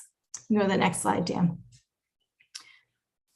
So the standards for accreditation, there are 5 standards, one being learning culture, the second being student learning, professional practices, learning support, and learning resources. So we have teams of teachers that are dedicated to each of these standards, and we're working this year through this self-reflection process through various questions and prompts that NEASC provides to us to gather evidence. So we're really right now in this evidence gathering phase of our work with NEASC. Part of that evidence gathering has to do with a survey that we will talk about in just a minute as well. So lots of data gathering. And again, a lot of this can also pair with the work that we're doing on our goals and action steps. Dan, you can go ahead. Next slide. So as I said, there are some key components to the process, one being the self-reflection, which we are completing this year. Our report is due sometime in March. There is a collaborative conference for us. Our collaborative conference is held in April. It's going to be April 20th and 21st, where we have a small team that comes to the school. They kind of travel throughout the school on that first day, and then overnight into the next day, they're really writing their report and giving us feedback. And so they're really giving us really actionable feedback so we can continue to grow and develop. And then through the development, and then we develop a school growth plan, which again will pair nicely with our goals and our action plans. And then we will also complete a reflective summary. And then we will have a more personalized decennial accreditation visit next year, and that will be with a larger team. So over this process, we really think, one, we're going to have a really great opportunity to self-reflect on some of our practices, all really related to our goals and action plans. And then we'll be able to reflect on the feedback we get from our collaborative conference, and then also from that decennial accreditation visit. NEASC provides us with commendations, the things that we do really well, and then recommendations for our future. And so those will be really actionable items for us. So one of the things, as I said, that we need in order to gather as much information and feedback as possible, NEASC requires us to distribute a survey. Through this survey, we can understand how all of our stakeholders are feeling about the culture of our school and the learning that's occurring at Weston High School. So they provide us a survey. It's distributed to, there's a student survey, a parent survey, parent guardian survey, and then a teacher survey. So our goal is to distribute that survey to students on Wednesday during an advisory period. Parents would also get the survey via an email from me, and teachers in the same time that our students are completing the survey on Wednesday during an advisory period, the teachers will be completing their survey as well. So some of the sample questions are things like, how often does the following happen? And that's like the heading, the header question. And then there are scales like people like me feel welcome, strongly agree, strongly disagree, and all in between. I feel valued, again, strongly agree, strongly disagree, and a number of others related to how often does the following happen. Another question could be how true are the following statements? This is just a sample of a couple of the statements. I'm given important leadership opportunities. These are students. I learned that mistakes are part of my learning. And so students, again, have that scale to complete. How true are the following statements? My teacher makes learning enjoyable. And this is based on a particular teacher in a particular period. So NEASC kind of frames that for students. Your next Monday class first period of the day, and they're completing the survey based on that particular class. And then it also asks them for a few demographics information, grade, maybe services received. It asks how many computers are in the student's house, and things like that. We are going to have the survey. We have an agreement with NEAS that we will not publicly distribute the survey, but I will have the survey in the main office tomorrow, a paper copy, so that, and if anyone wanted to come and peruse the questions, they can just let me know, and we can give them an opportunity to come in person to peruse the survey. Again, it's something that is done through this NEAS process and is required by NEAS to proceed with the accreditation process. So I just wanted to give you a little overview of where we are with NEASC and where we're headed. Okay, thanks very much, Ms. Ward. We certainly appreciate that. Does anybody have any questions regarding this accreditation process? I'm sure this will be just the first of many updates as we're going through this process. Any questions? Okay, great. At this time, I was going to invite the principals to leave because, as Steve pointed out, they are in the buildings at 7 in the morning. So it's been a long evening. Yes, thank you all for your time and your hard work. Thank you, everyone. Boy, they ran for the exits. All right. Well, poor Miss Edwards is still with us. She can't escape. She's up next. The PPS special ed update. Yes, thank you. Just a couple of updates for tonight. The first is that we had a parent meeting in September. We partnered with one of the parent groups in our community. We discussed a high-level district overview of PPS special education and really focused in on staffing. We are in the process of finalizing a day and time for our next meeting, which will be in the middle of November. The date I was hoping would work is actually not going to, so we're exploring 2 other options at this point. I will send out a district communication once that date and time is finalized. And our November presentation will be focused on CT SEDS primarily, but I will also do a brief update regarding the dyslexia guidelines that have been updated in the state of Connecticut. The second update is we are in the process of planning some small group parent meetings around social emotional learning. Those will occur after the November parent meeting, probably toward the end of November. We're envisioning some groups at the elementary level where our focus is ruler, and a separate group for middle school and high school parents, because as families know, we're using DBT primarily at those levels. Details will also follow about those sessions. And then finally, from a leadership perspective, we are very fortunate to have Patty Roscoe back with us at the middle school, high school level as interim assistant director. We are actively looking to fill the assistant director positions that we spoke about in the last meeting. And that's where we are. Okay. Thank you very much. Melissa, I meant to remind you about an email that we got today. Yes. Thank you, Sharon. I actually had a note right next to me, but I appreciate the reminder. I did receive a couple of questions from some parents and community members. So regarding the special education update. So I just wanted to raise those tonight. The first being what are our credential requirements for members of our district literacy team? And then the second question being, what reading specific training do we have for dyslexic students? I did hear you say, Ms. Edwards, that we will be doing a presentation more specifically on dyslexia coming up, I believe you said in November, but perhaps you can touch briefly on that question this evening. Or maybe if I can interject, I feel like Tina should start first with who's on the district literacy team, because frankly, that's what she's organizing. Yeah, thank you, Lisa. So the District Literacy Committee is a voluntary committee of any teacher in grades K through 8, number 1. Second, within that district committee, Tracy and I are working collaboratively to identify individual teachers, to provide them with extensive, comprehensive, and phonological awareness training based on those that volunteer. There's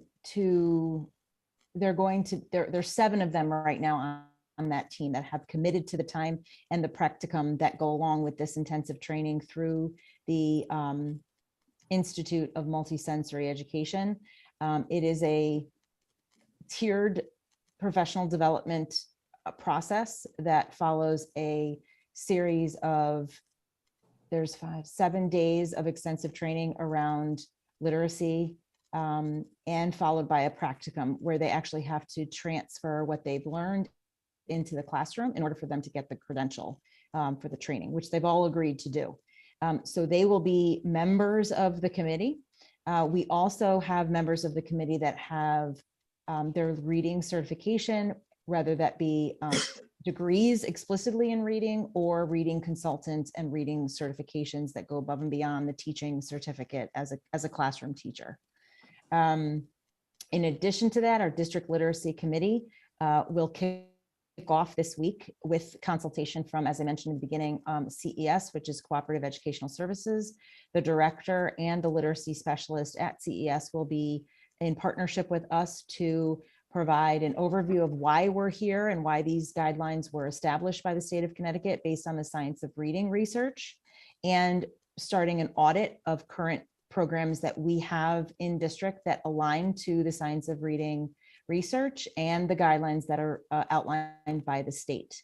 In addition to that, we've received a plethora of resources from the state of Connecticut regarding reading resources and tools that have been reviewed by the reading committee that was developed by the state based on the components of reading that follows the science of reading and the systematic reading approach, and the tools that have been vetted on Ed Reports, which are public resources for anyone to see. This work is just beginning, literally this week. And so as Melissa, you asked about the science of reading, Tracy was going to update the dyslexia guidelines as well. These go hand in hand. There's dyslexia guidelines as well as the reading guidelines by the state based on what we currently offer in pre-K to 3. I will tell you in full transparency that the goal of this committee is to really look at resources that are not pre-K to 3, but pre-K to 8.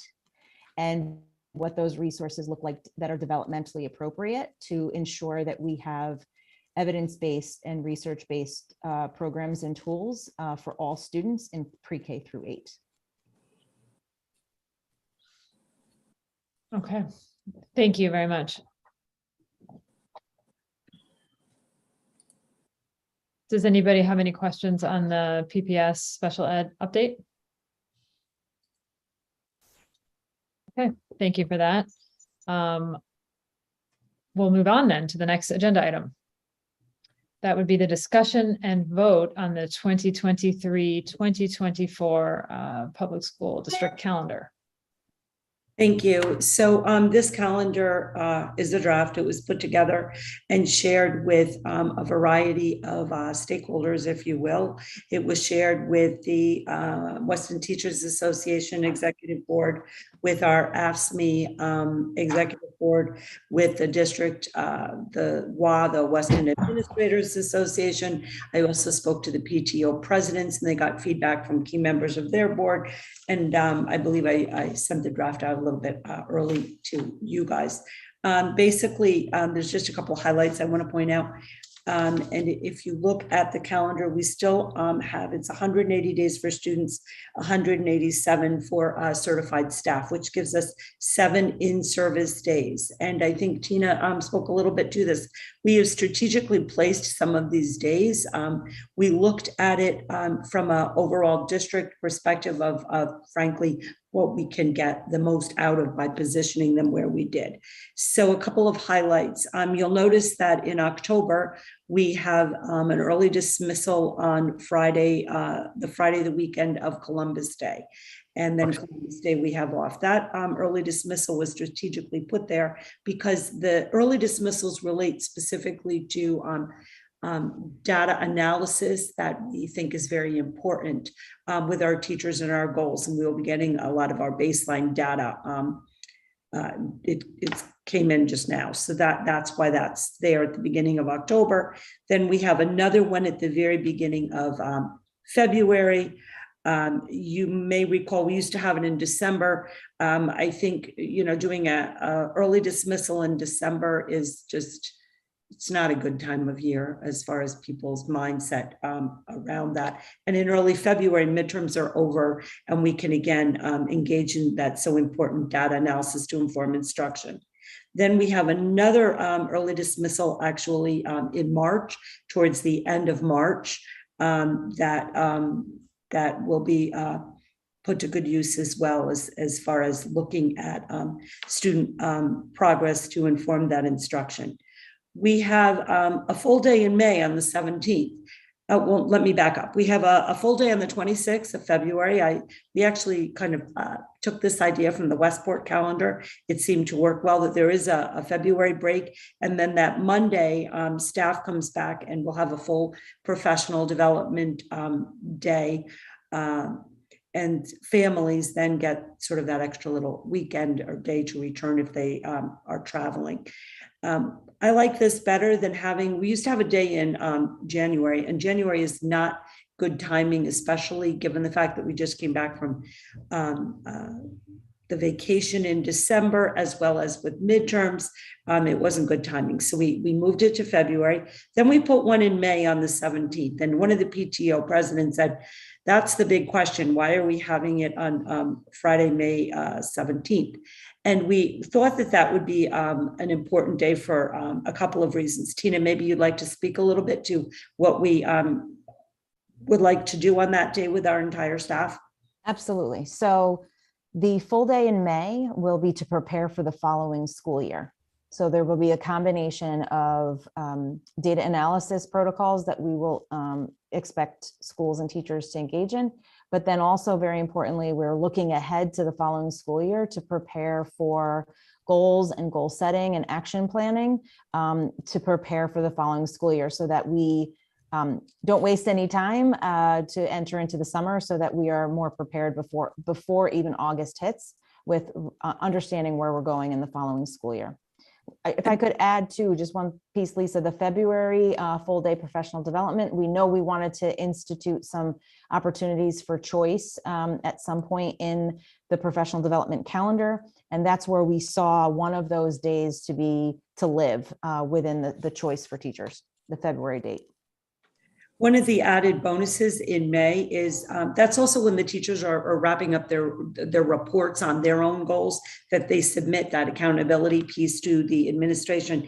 It also happens to be the date of the prom, which historically, it's just great to have that day because students at the high school, having been at the high school for so many years, they're leaving early, they want to leave early to get ready and everything else. So I think it's good timing to set the stage, and also to kind of take advantage of the fact that, probably about 400 of them are trying to get out the door by 12 o'clock to get ready for the prom. If you look at June, one of the things that we did, and the other Durgay, I think Wilton, Westport, I know does it, is they actually talk about the snow days. And I think it's important kind of to put that out there so people know what's going to happen.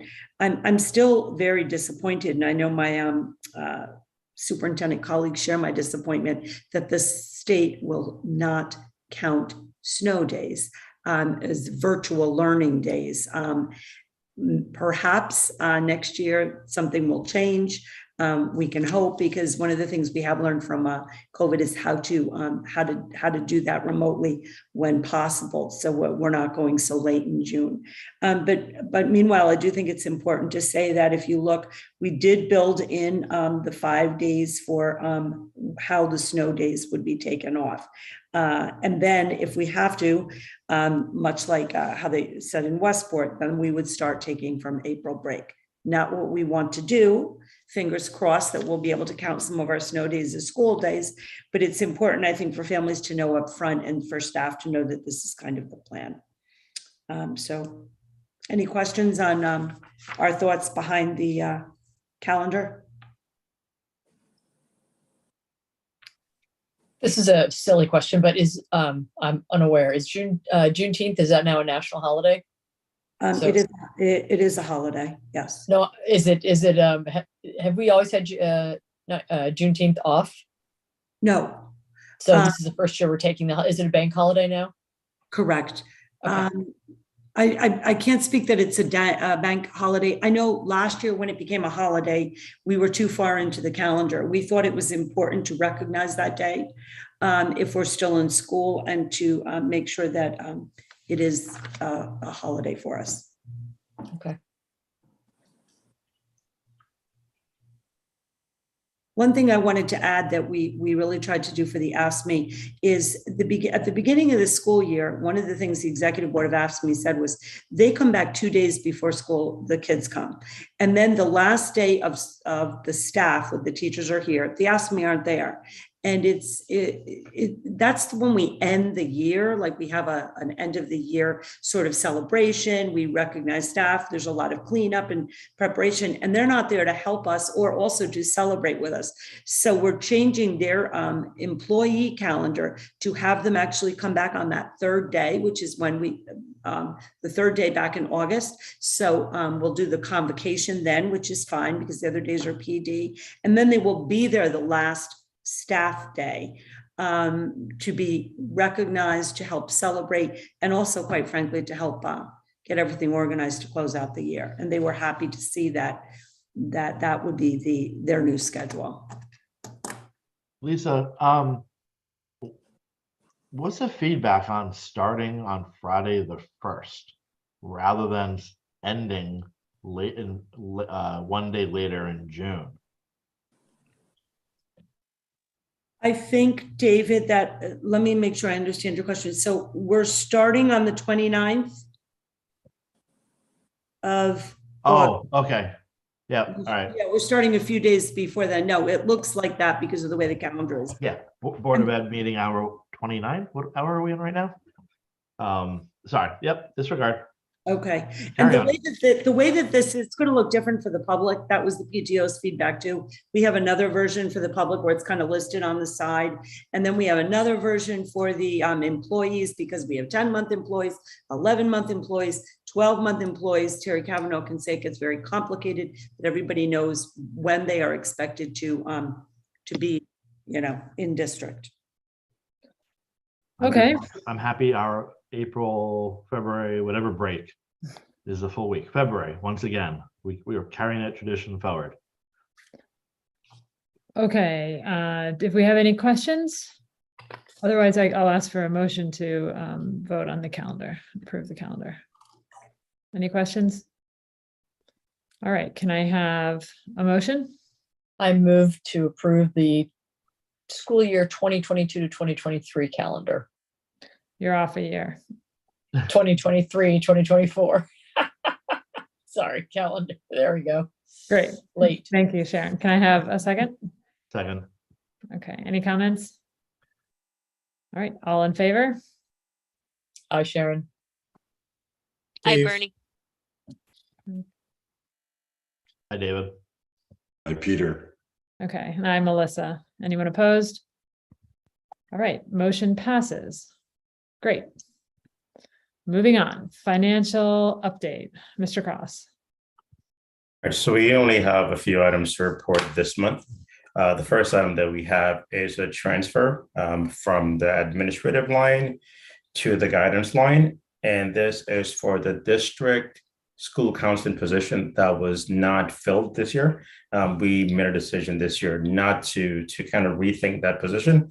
So that position was not filled, and that was to chew up the two lines.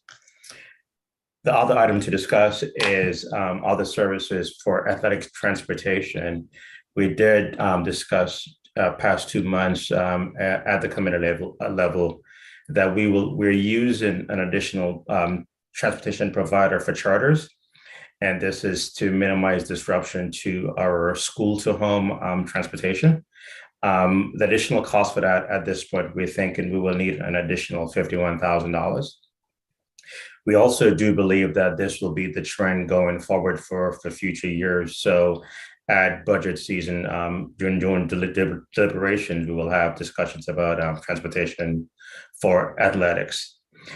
Just so that the board knows, we will be receiving a credit from First Student, and this is a credit for runs that were combined last year for $89,000, almost $90,000, and this will pretty much offset for this year that additional cost for athletics. I'm a little confused on that, Phil. Maybe I missed it. So we need extra money for busing because we're trying to, I mean, do we have surprise issues happening right now as far as the athletics are concerned, or? No. It's more so along our regular home to school transportation. Right. So last year, during the entire year last year, we were combining buses several times, and this really is more in line with the shortages of the bus drivers. So this year, we're pretty much fully staffed, right? We didn't have a lot of flexibility with the drivers. In addition to that, we took a bus offline, so we only have 21 buses this year compared to 22 in the past years. Okay. So this is really to limit the disruption, because the families were as much as they cooperated with us last year, it was really a disruption. It was a disruption to both the staff and also to the families. Yes. So I'm still at a loss. So I totally understand that, but we're adding an additional bus in to eliminate the disruption. But we were budgeted for it last year. It's just that last year they couldn't make it happen, correct? So we were budgeted, right. So the difference is, in prior years, First Student provided all of the charters for athletics. This year, they're not. So this year, we're using another provider to provide that. Okay. All right. In addition to first In addition to First Student, correct. But the cost is approximately the same as what we were paying First Student back prior to the shortage that we experienced. No, the cost is going to be more. It's going to cost us approximately $51,000 more to use an additional provider. And is there no way that we could use First Student? We do use a combination of First Student and this other party. For any charter that starts prior to the K-5 dismissal, we cannot use First Student. Anything after that, we do use First Student. In addition, for all those charters that are on the weekends, those charters are provided by First Student. Okay. Now, and in terms of the cost, and I can see why you look at the cost and it's like, this is really expensive, and it is.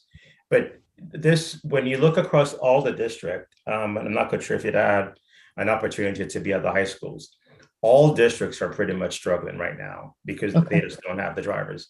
In addition to not having the drivers, it's further exacerbated because we have, I don't want to call a company name, but we have other delivery companies who are pretty much paying drivers more money, and we're just pretty much taking it from the pool of drivers that we have. The pool of drivers has been a real challenge. So I'm giving a shout out again. First Student is always looking for drivers. Someone actually, a parent in the community, stepped up and said, you know what, I can do this. I work from home. That's what it's going to take, really, a village to work through this. This is a national issue. Can't find drivers. I just don't have CDL. Right. Don't want a CDL.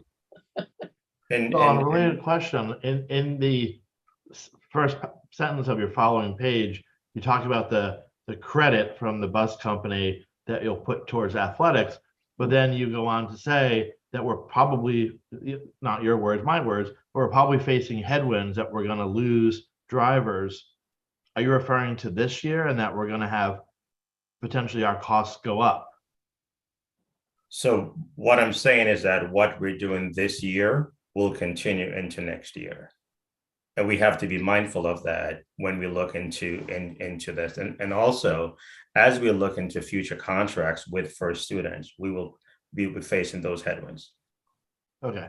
So from an accounting perspective, it may make no difference, and this might be an area outside my expertise, but should you be reserving or should you be putting this theoretical $40,000 savings in your rainy day fund so that if we do wind up sometime this school year, we're only in October with a bus driver shortage again, and we have to pay more first student has to hire drivers at a higher rate. Is this money going to be available, or are you gonna? No. Yeah. So just to be clear, in terms of our home to school transportation, we don't have a concern about our home to school transportation. One way or another, first student will, and they have promised that they will be providing a driver. We'll have a driver in every seat. So that's not a concern that we have for this year. So we will not be facing an additional cost from first student for that. And even if first student would need to pay drivers more, they can't charge us more because our contract says this is the rate that we'll be paying for the contract year. What I was trying to do was just to say, hey, this is not a one-off. We will be doing this again next year, and next year we will not have the benefit of this credit to offset that. So it will have an impact on the budget. In addition to that, and just to point out the headwinds that we're facing will not only be faced by first student, right? So when you look at these providers as well, they're also will be facing these headwinds because everyone is trying to pull from the same pool. And as we know, this pool was already a small pool to begin with.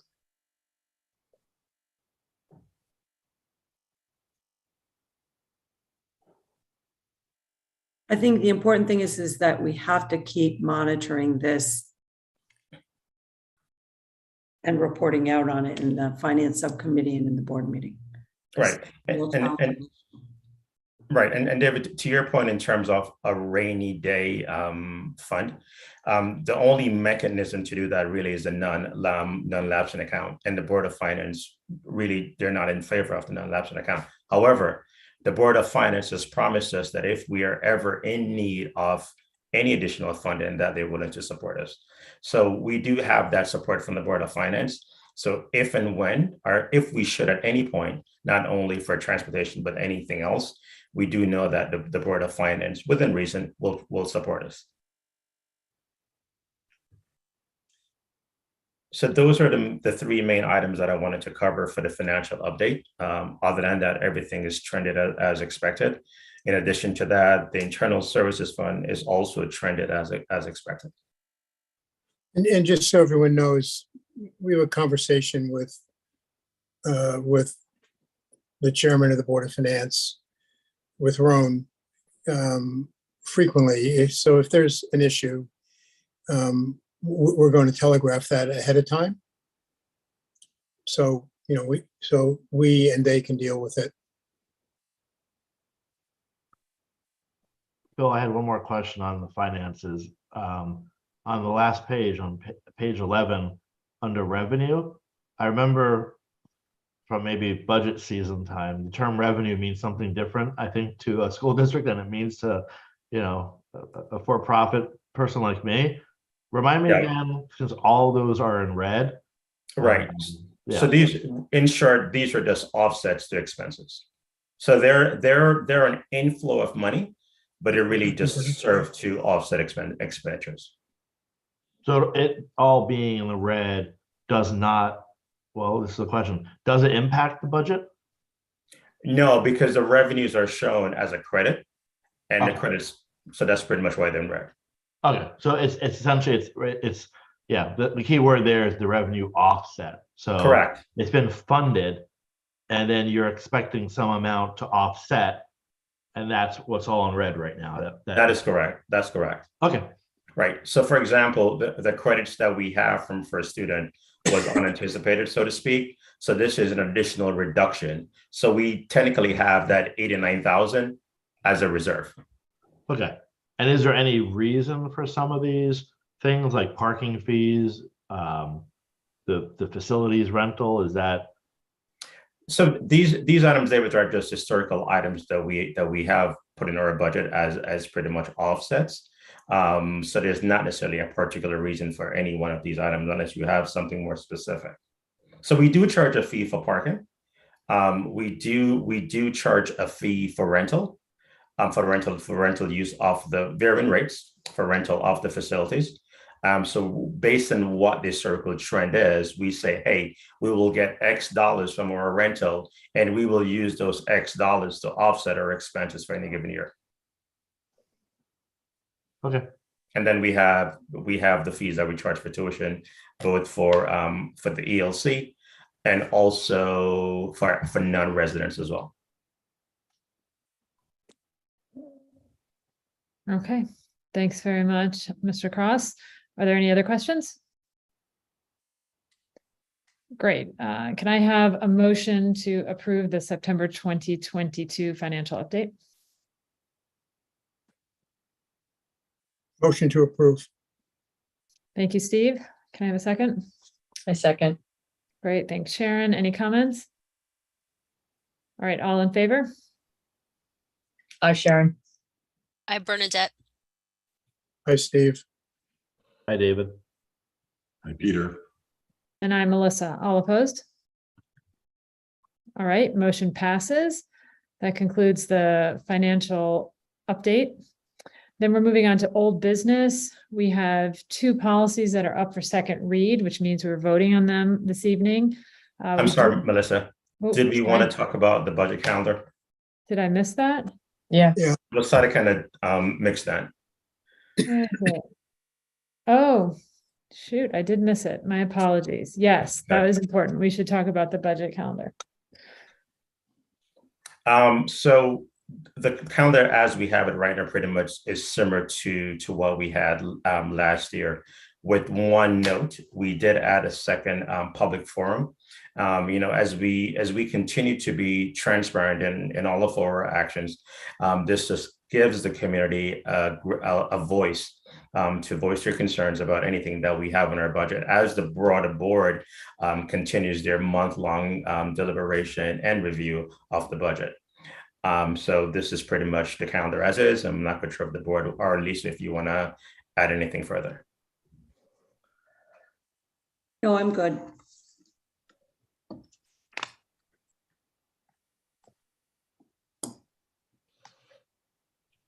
Melissa, you're muted. Sorry, the dog was barking. I had to mute it. All right, I think what I was saying is this mirrors last year's calendar pretty closely, with the exception of the second public comment. If we have any questions, I'm happy to answer them, but we're not voting on this tonight. So questions? No, we don't really need to vote on it. It's just the budget calendar. Okay. Okay. We'll move forward then. Old business, which are the two policies up for second read. We have discussed these at our last monthly board meeting. We've also discussed them twice now, I believe, in the policy committee. So I'll just go over them very high level and very briefly, and then we'll have two motions to approve them. We'll approve them separately. The first is the equitable identification of gifted and talented students.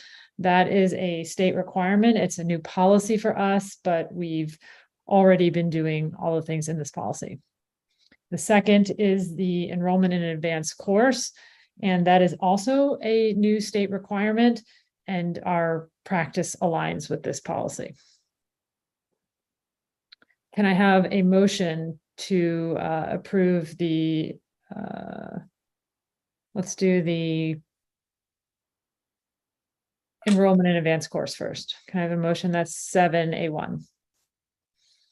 Move that the Weston Board of Education approve the new policy and administrative regulation addressing enrollment in an advanced course or program and challenging curriculum. Okay, thanks, Dave. Can I have a second? A second. Okay, thank you. Any comments? All right, all in favor? Aye, Sharon. Aye, Bernadette. Hi, David. Hi, Peter. Good. I'm Melissa. All opposed? All right, motion passes, and let's have a second motion on the equitable identification of gifted and talented students. Move that the Weston Board of Education approve the new policy for the equitable identification of gifted and talented students. Great, thanks, Dave. Can I have a second? I second. Thanks, Sharon. Any comments? All in favor? Hi, Sharon. Hi, Steve. Hi, Bernadette. Hi, David. Hi, Peter. And I'm Melissa. All opposed? All right, the motion passes. Okay, we are at the end of the agenda. We have the superintendent's report. Lisa, I don't know if you have anything additional to what we've already discussed. Just real quick, I wanted to Sure. give you a quick enrollment update. If you look at the chart, just Oh, a yeah. couple things to Yep. point out. We have the district enrollment, which does not include, that's the building enrollment, doesn't include the reporting of the outplaced students. And we have that listed as of October 12th, 2022.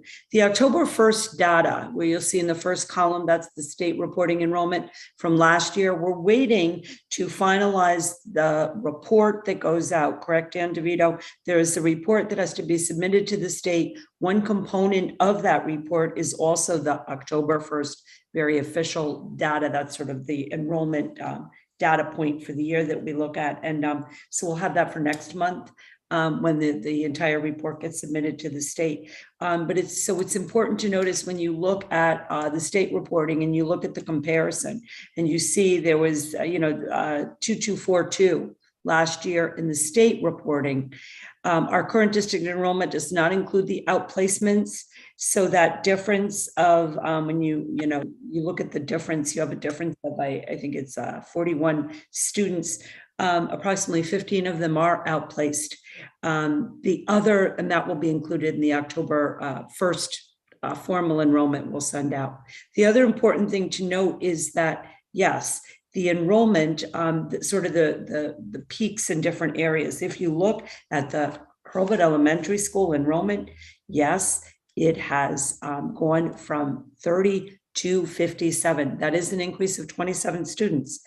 We did that because we are communicated to by the state of Connecticut of the Birds to Three program that special students with special needs children ages 3 and 4 that need services. Quite frankly, it's one of the strengths in this state of Connecticut that we do this, and we do it at the local level. There are other states I know firsthand where it's done more regionally. So we're very fortunate that at the local level, we provide these programs in preschool. These are students that are here in Weston. They're not coming from other communities. They are special needs students that need specific interventions in preschool that then help them on their trajectory for success across their pre-K to 12 experience here. So I think that's important to note that, yes, the enrollment went up in preschool because the number of students that we need to serve went up. We monitor it very closely. Next year, it changes. We don't know how many sections we'll need next year, but we staff according to the sections needed. In WIS, if you look at the data again and you kind of compare where it's at, it went down by 17 students spread up over the 3 grades. It's kind of interesting to note where, for example, if you look at grade 5, there was more of a decrease. And then you look at the middle school data, from last year, the state reporting to this year, you see a difference of 9. At the high school level, there is a difference, but remember it's 772 last October 1st, 734 of the building enrollment on October 12th. The majority of students that are outplaced in this district that contribute to that count are at the high school. So you'll see that number going up when we have the October final report on the October 1st data. Hold on 2 seconds. So the 734 will go up and Yes. it'll be close, more in line with the 772 from the year before. It will go up. Okay. It won't be 772. There will be a No. decline shown in that school. But full disclosure, there is the outplaced students. I think it is interesting when you see the 12th grade, that the 12th grade, went down. But again, that's the cohort traveling through. So the bottom line is we really look closely at these numbers. We are trying to be as transparent as possible with these numbers. We keep our class sections determined by the class size that are the guidelines at the district level. I know that there's a problem with that last average class size column. To be perfectly frank, we think a decimal point was misplaced when it was calculated, and we missed that. So we will be posting the revised version, but the class sizes are based and they're within the guidelines of the district. So again, December 5th, in-person meeting presentation by SLAM on district enrollment. The meeting is also our recognition meeting. The recognition starts at 7 o'clock in person, and the presentation on enrollment starts for 7:30 p.m. And I encourage the public to attend in person. Thank you. Absolutely. I have a quick question for you, Lisa. Sure. You mentioned something about the cohort, the 31 seniors that have left. Do you have any color at all on what happened there? I mean, that's a large number for kids to be leaving their senior year. What you have to do, it looks that way, but what you have to do is you have to follow the cohort. So like, look at the 11th grade, and the state reporting was 184. So then that cohort now goes down to seniors, it's 184. That was the dip in the senior class. That was when you follow the cohort, there's a dip. Okay. I got you. I'm sorry. I understand. But, you know, people say that, where did they go? Well, they weren't here the year before. It's not the same in the same grade. Okay, gotcha. Yep. Thank you. Important to clarify. Okay. All right, thank you, Lisa, for that report. Let's see what we have next. Enrollment district update. Communications committee. Yeah, I see the communication. I also see something called the school spotlight. I'm not sure. That's a mistake. That shouldn't be there. Okay. The communications committee with the discussion on the Western Board of Education meeting schedule. David?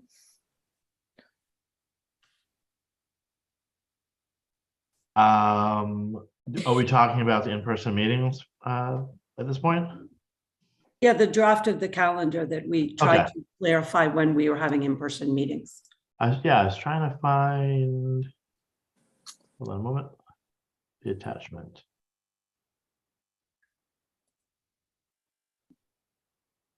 Where is the attachment? Because Not there. right there. Thanks, Steve. Is it there or it's not there? No, I just see, It should be there. It's the 22, 23 If you regular look, meeting schedule. David, if you click on communications committee, it'll expand, and it's the subheading. Okay, Yeah. thanks. Good thing so it's not this- the technology committee. That's right. Sorry, Dave, it's late. Dan did not want me to yeah, I don't, it is late, I know. Okay, so the community, so following up from what we discussed as a board, I think it was at our June meeting, we committed to meet in person once per calendar quarter. And then through some of the additional discussions we had, we left it for Lisa to look at what types of things typically happen at our monthly meetings and recommend, based on what happens at those meetings, which meetings would be best if they were in person. So what we have is I guess it's a draft schedule, which highlights the meetings that would be in person. And it looks like it would be our November 14th, March 13th, and May 15th. So essentially it's once per quarter. And Plus the December enrollment meeting. right. Yep. Thanks, Melissa. Yeah. So, right. We have the December 5th, we'll have our enrollment meeting. And then on June 5th, we have the annual recognition meeting. So there will be 3 regularly scheduled Board of Ed meetings. And then we have our 2 special in-person meetings, and those will be at the middle school library. Okay. Do we need any discussion of this or? Okay. Thank you, David, for explaining that and spearheading this. That will be our calendar of our meetings going forward. Are there any other updates from the committees? All right, well then, it's been a very long evening. Thank you for your patience and hard work. Appreciate it. Can I have a motion to adjourn? I'll make a motion to adjourn. Silent for a minute there, guys. Everyone speak up at once, you know? All right, how about a second? I second. Okay. Let's make like a Great. principal and split. No, I'm All teasing. right. It's 9:54. The meeting is adjourned. Have a good night, everyone.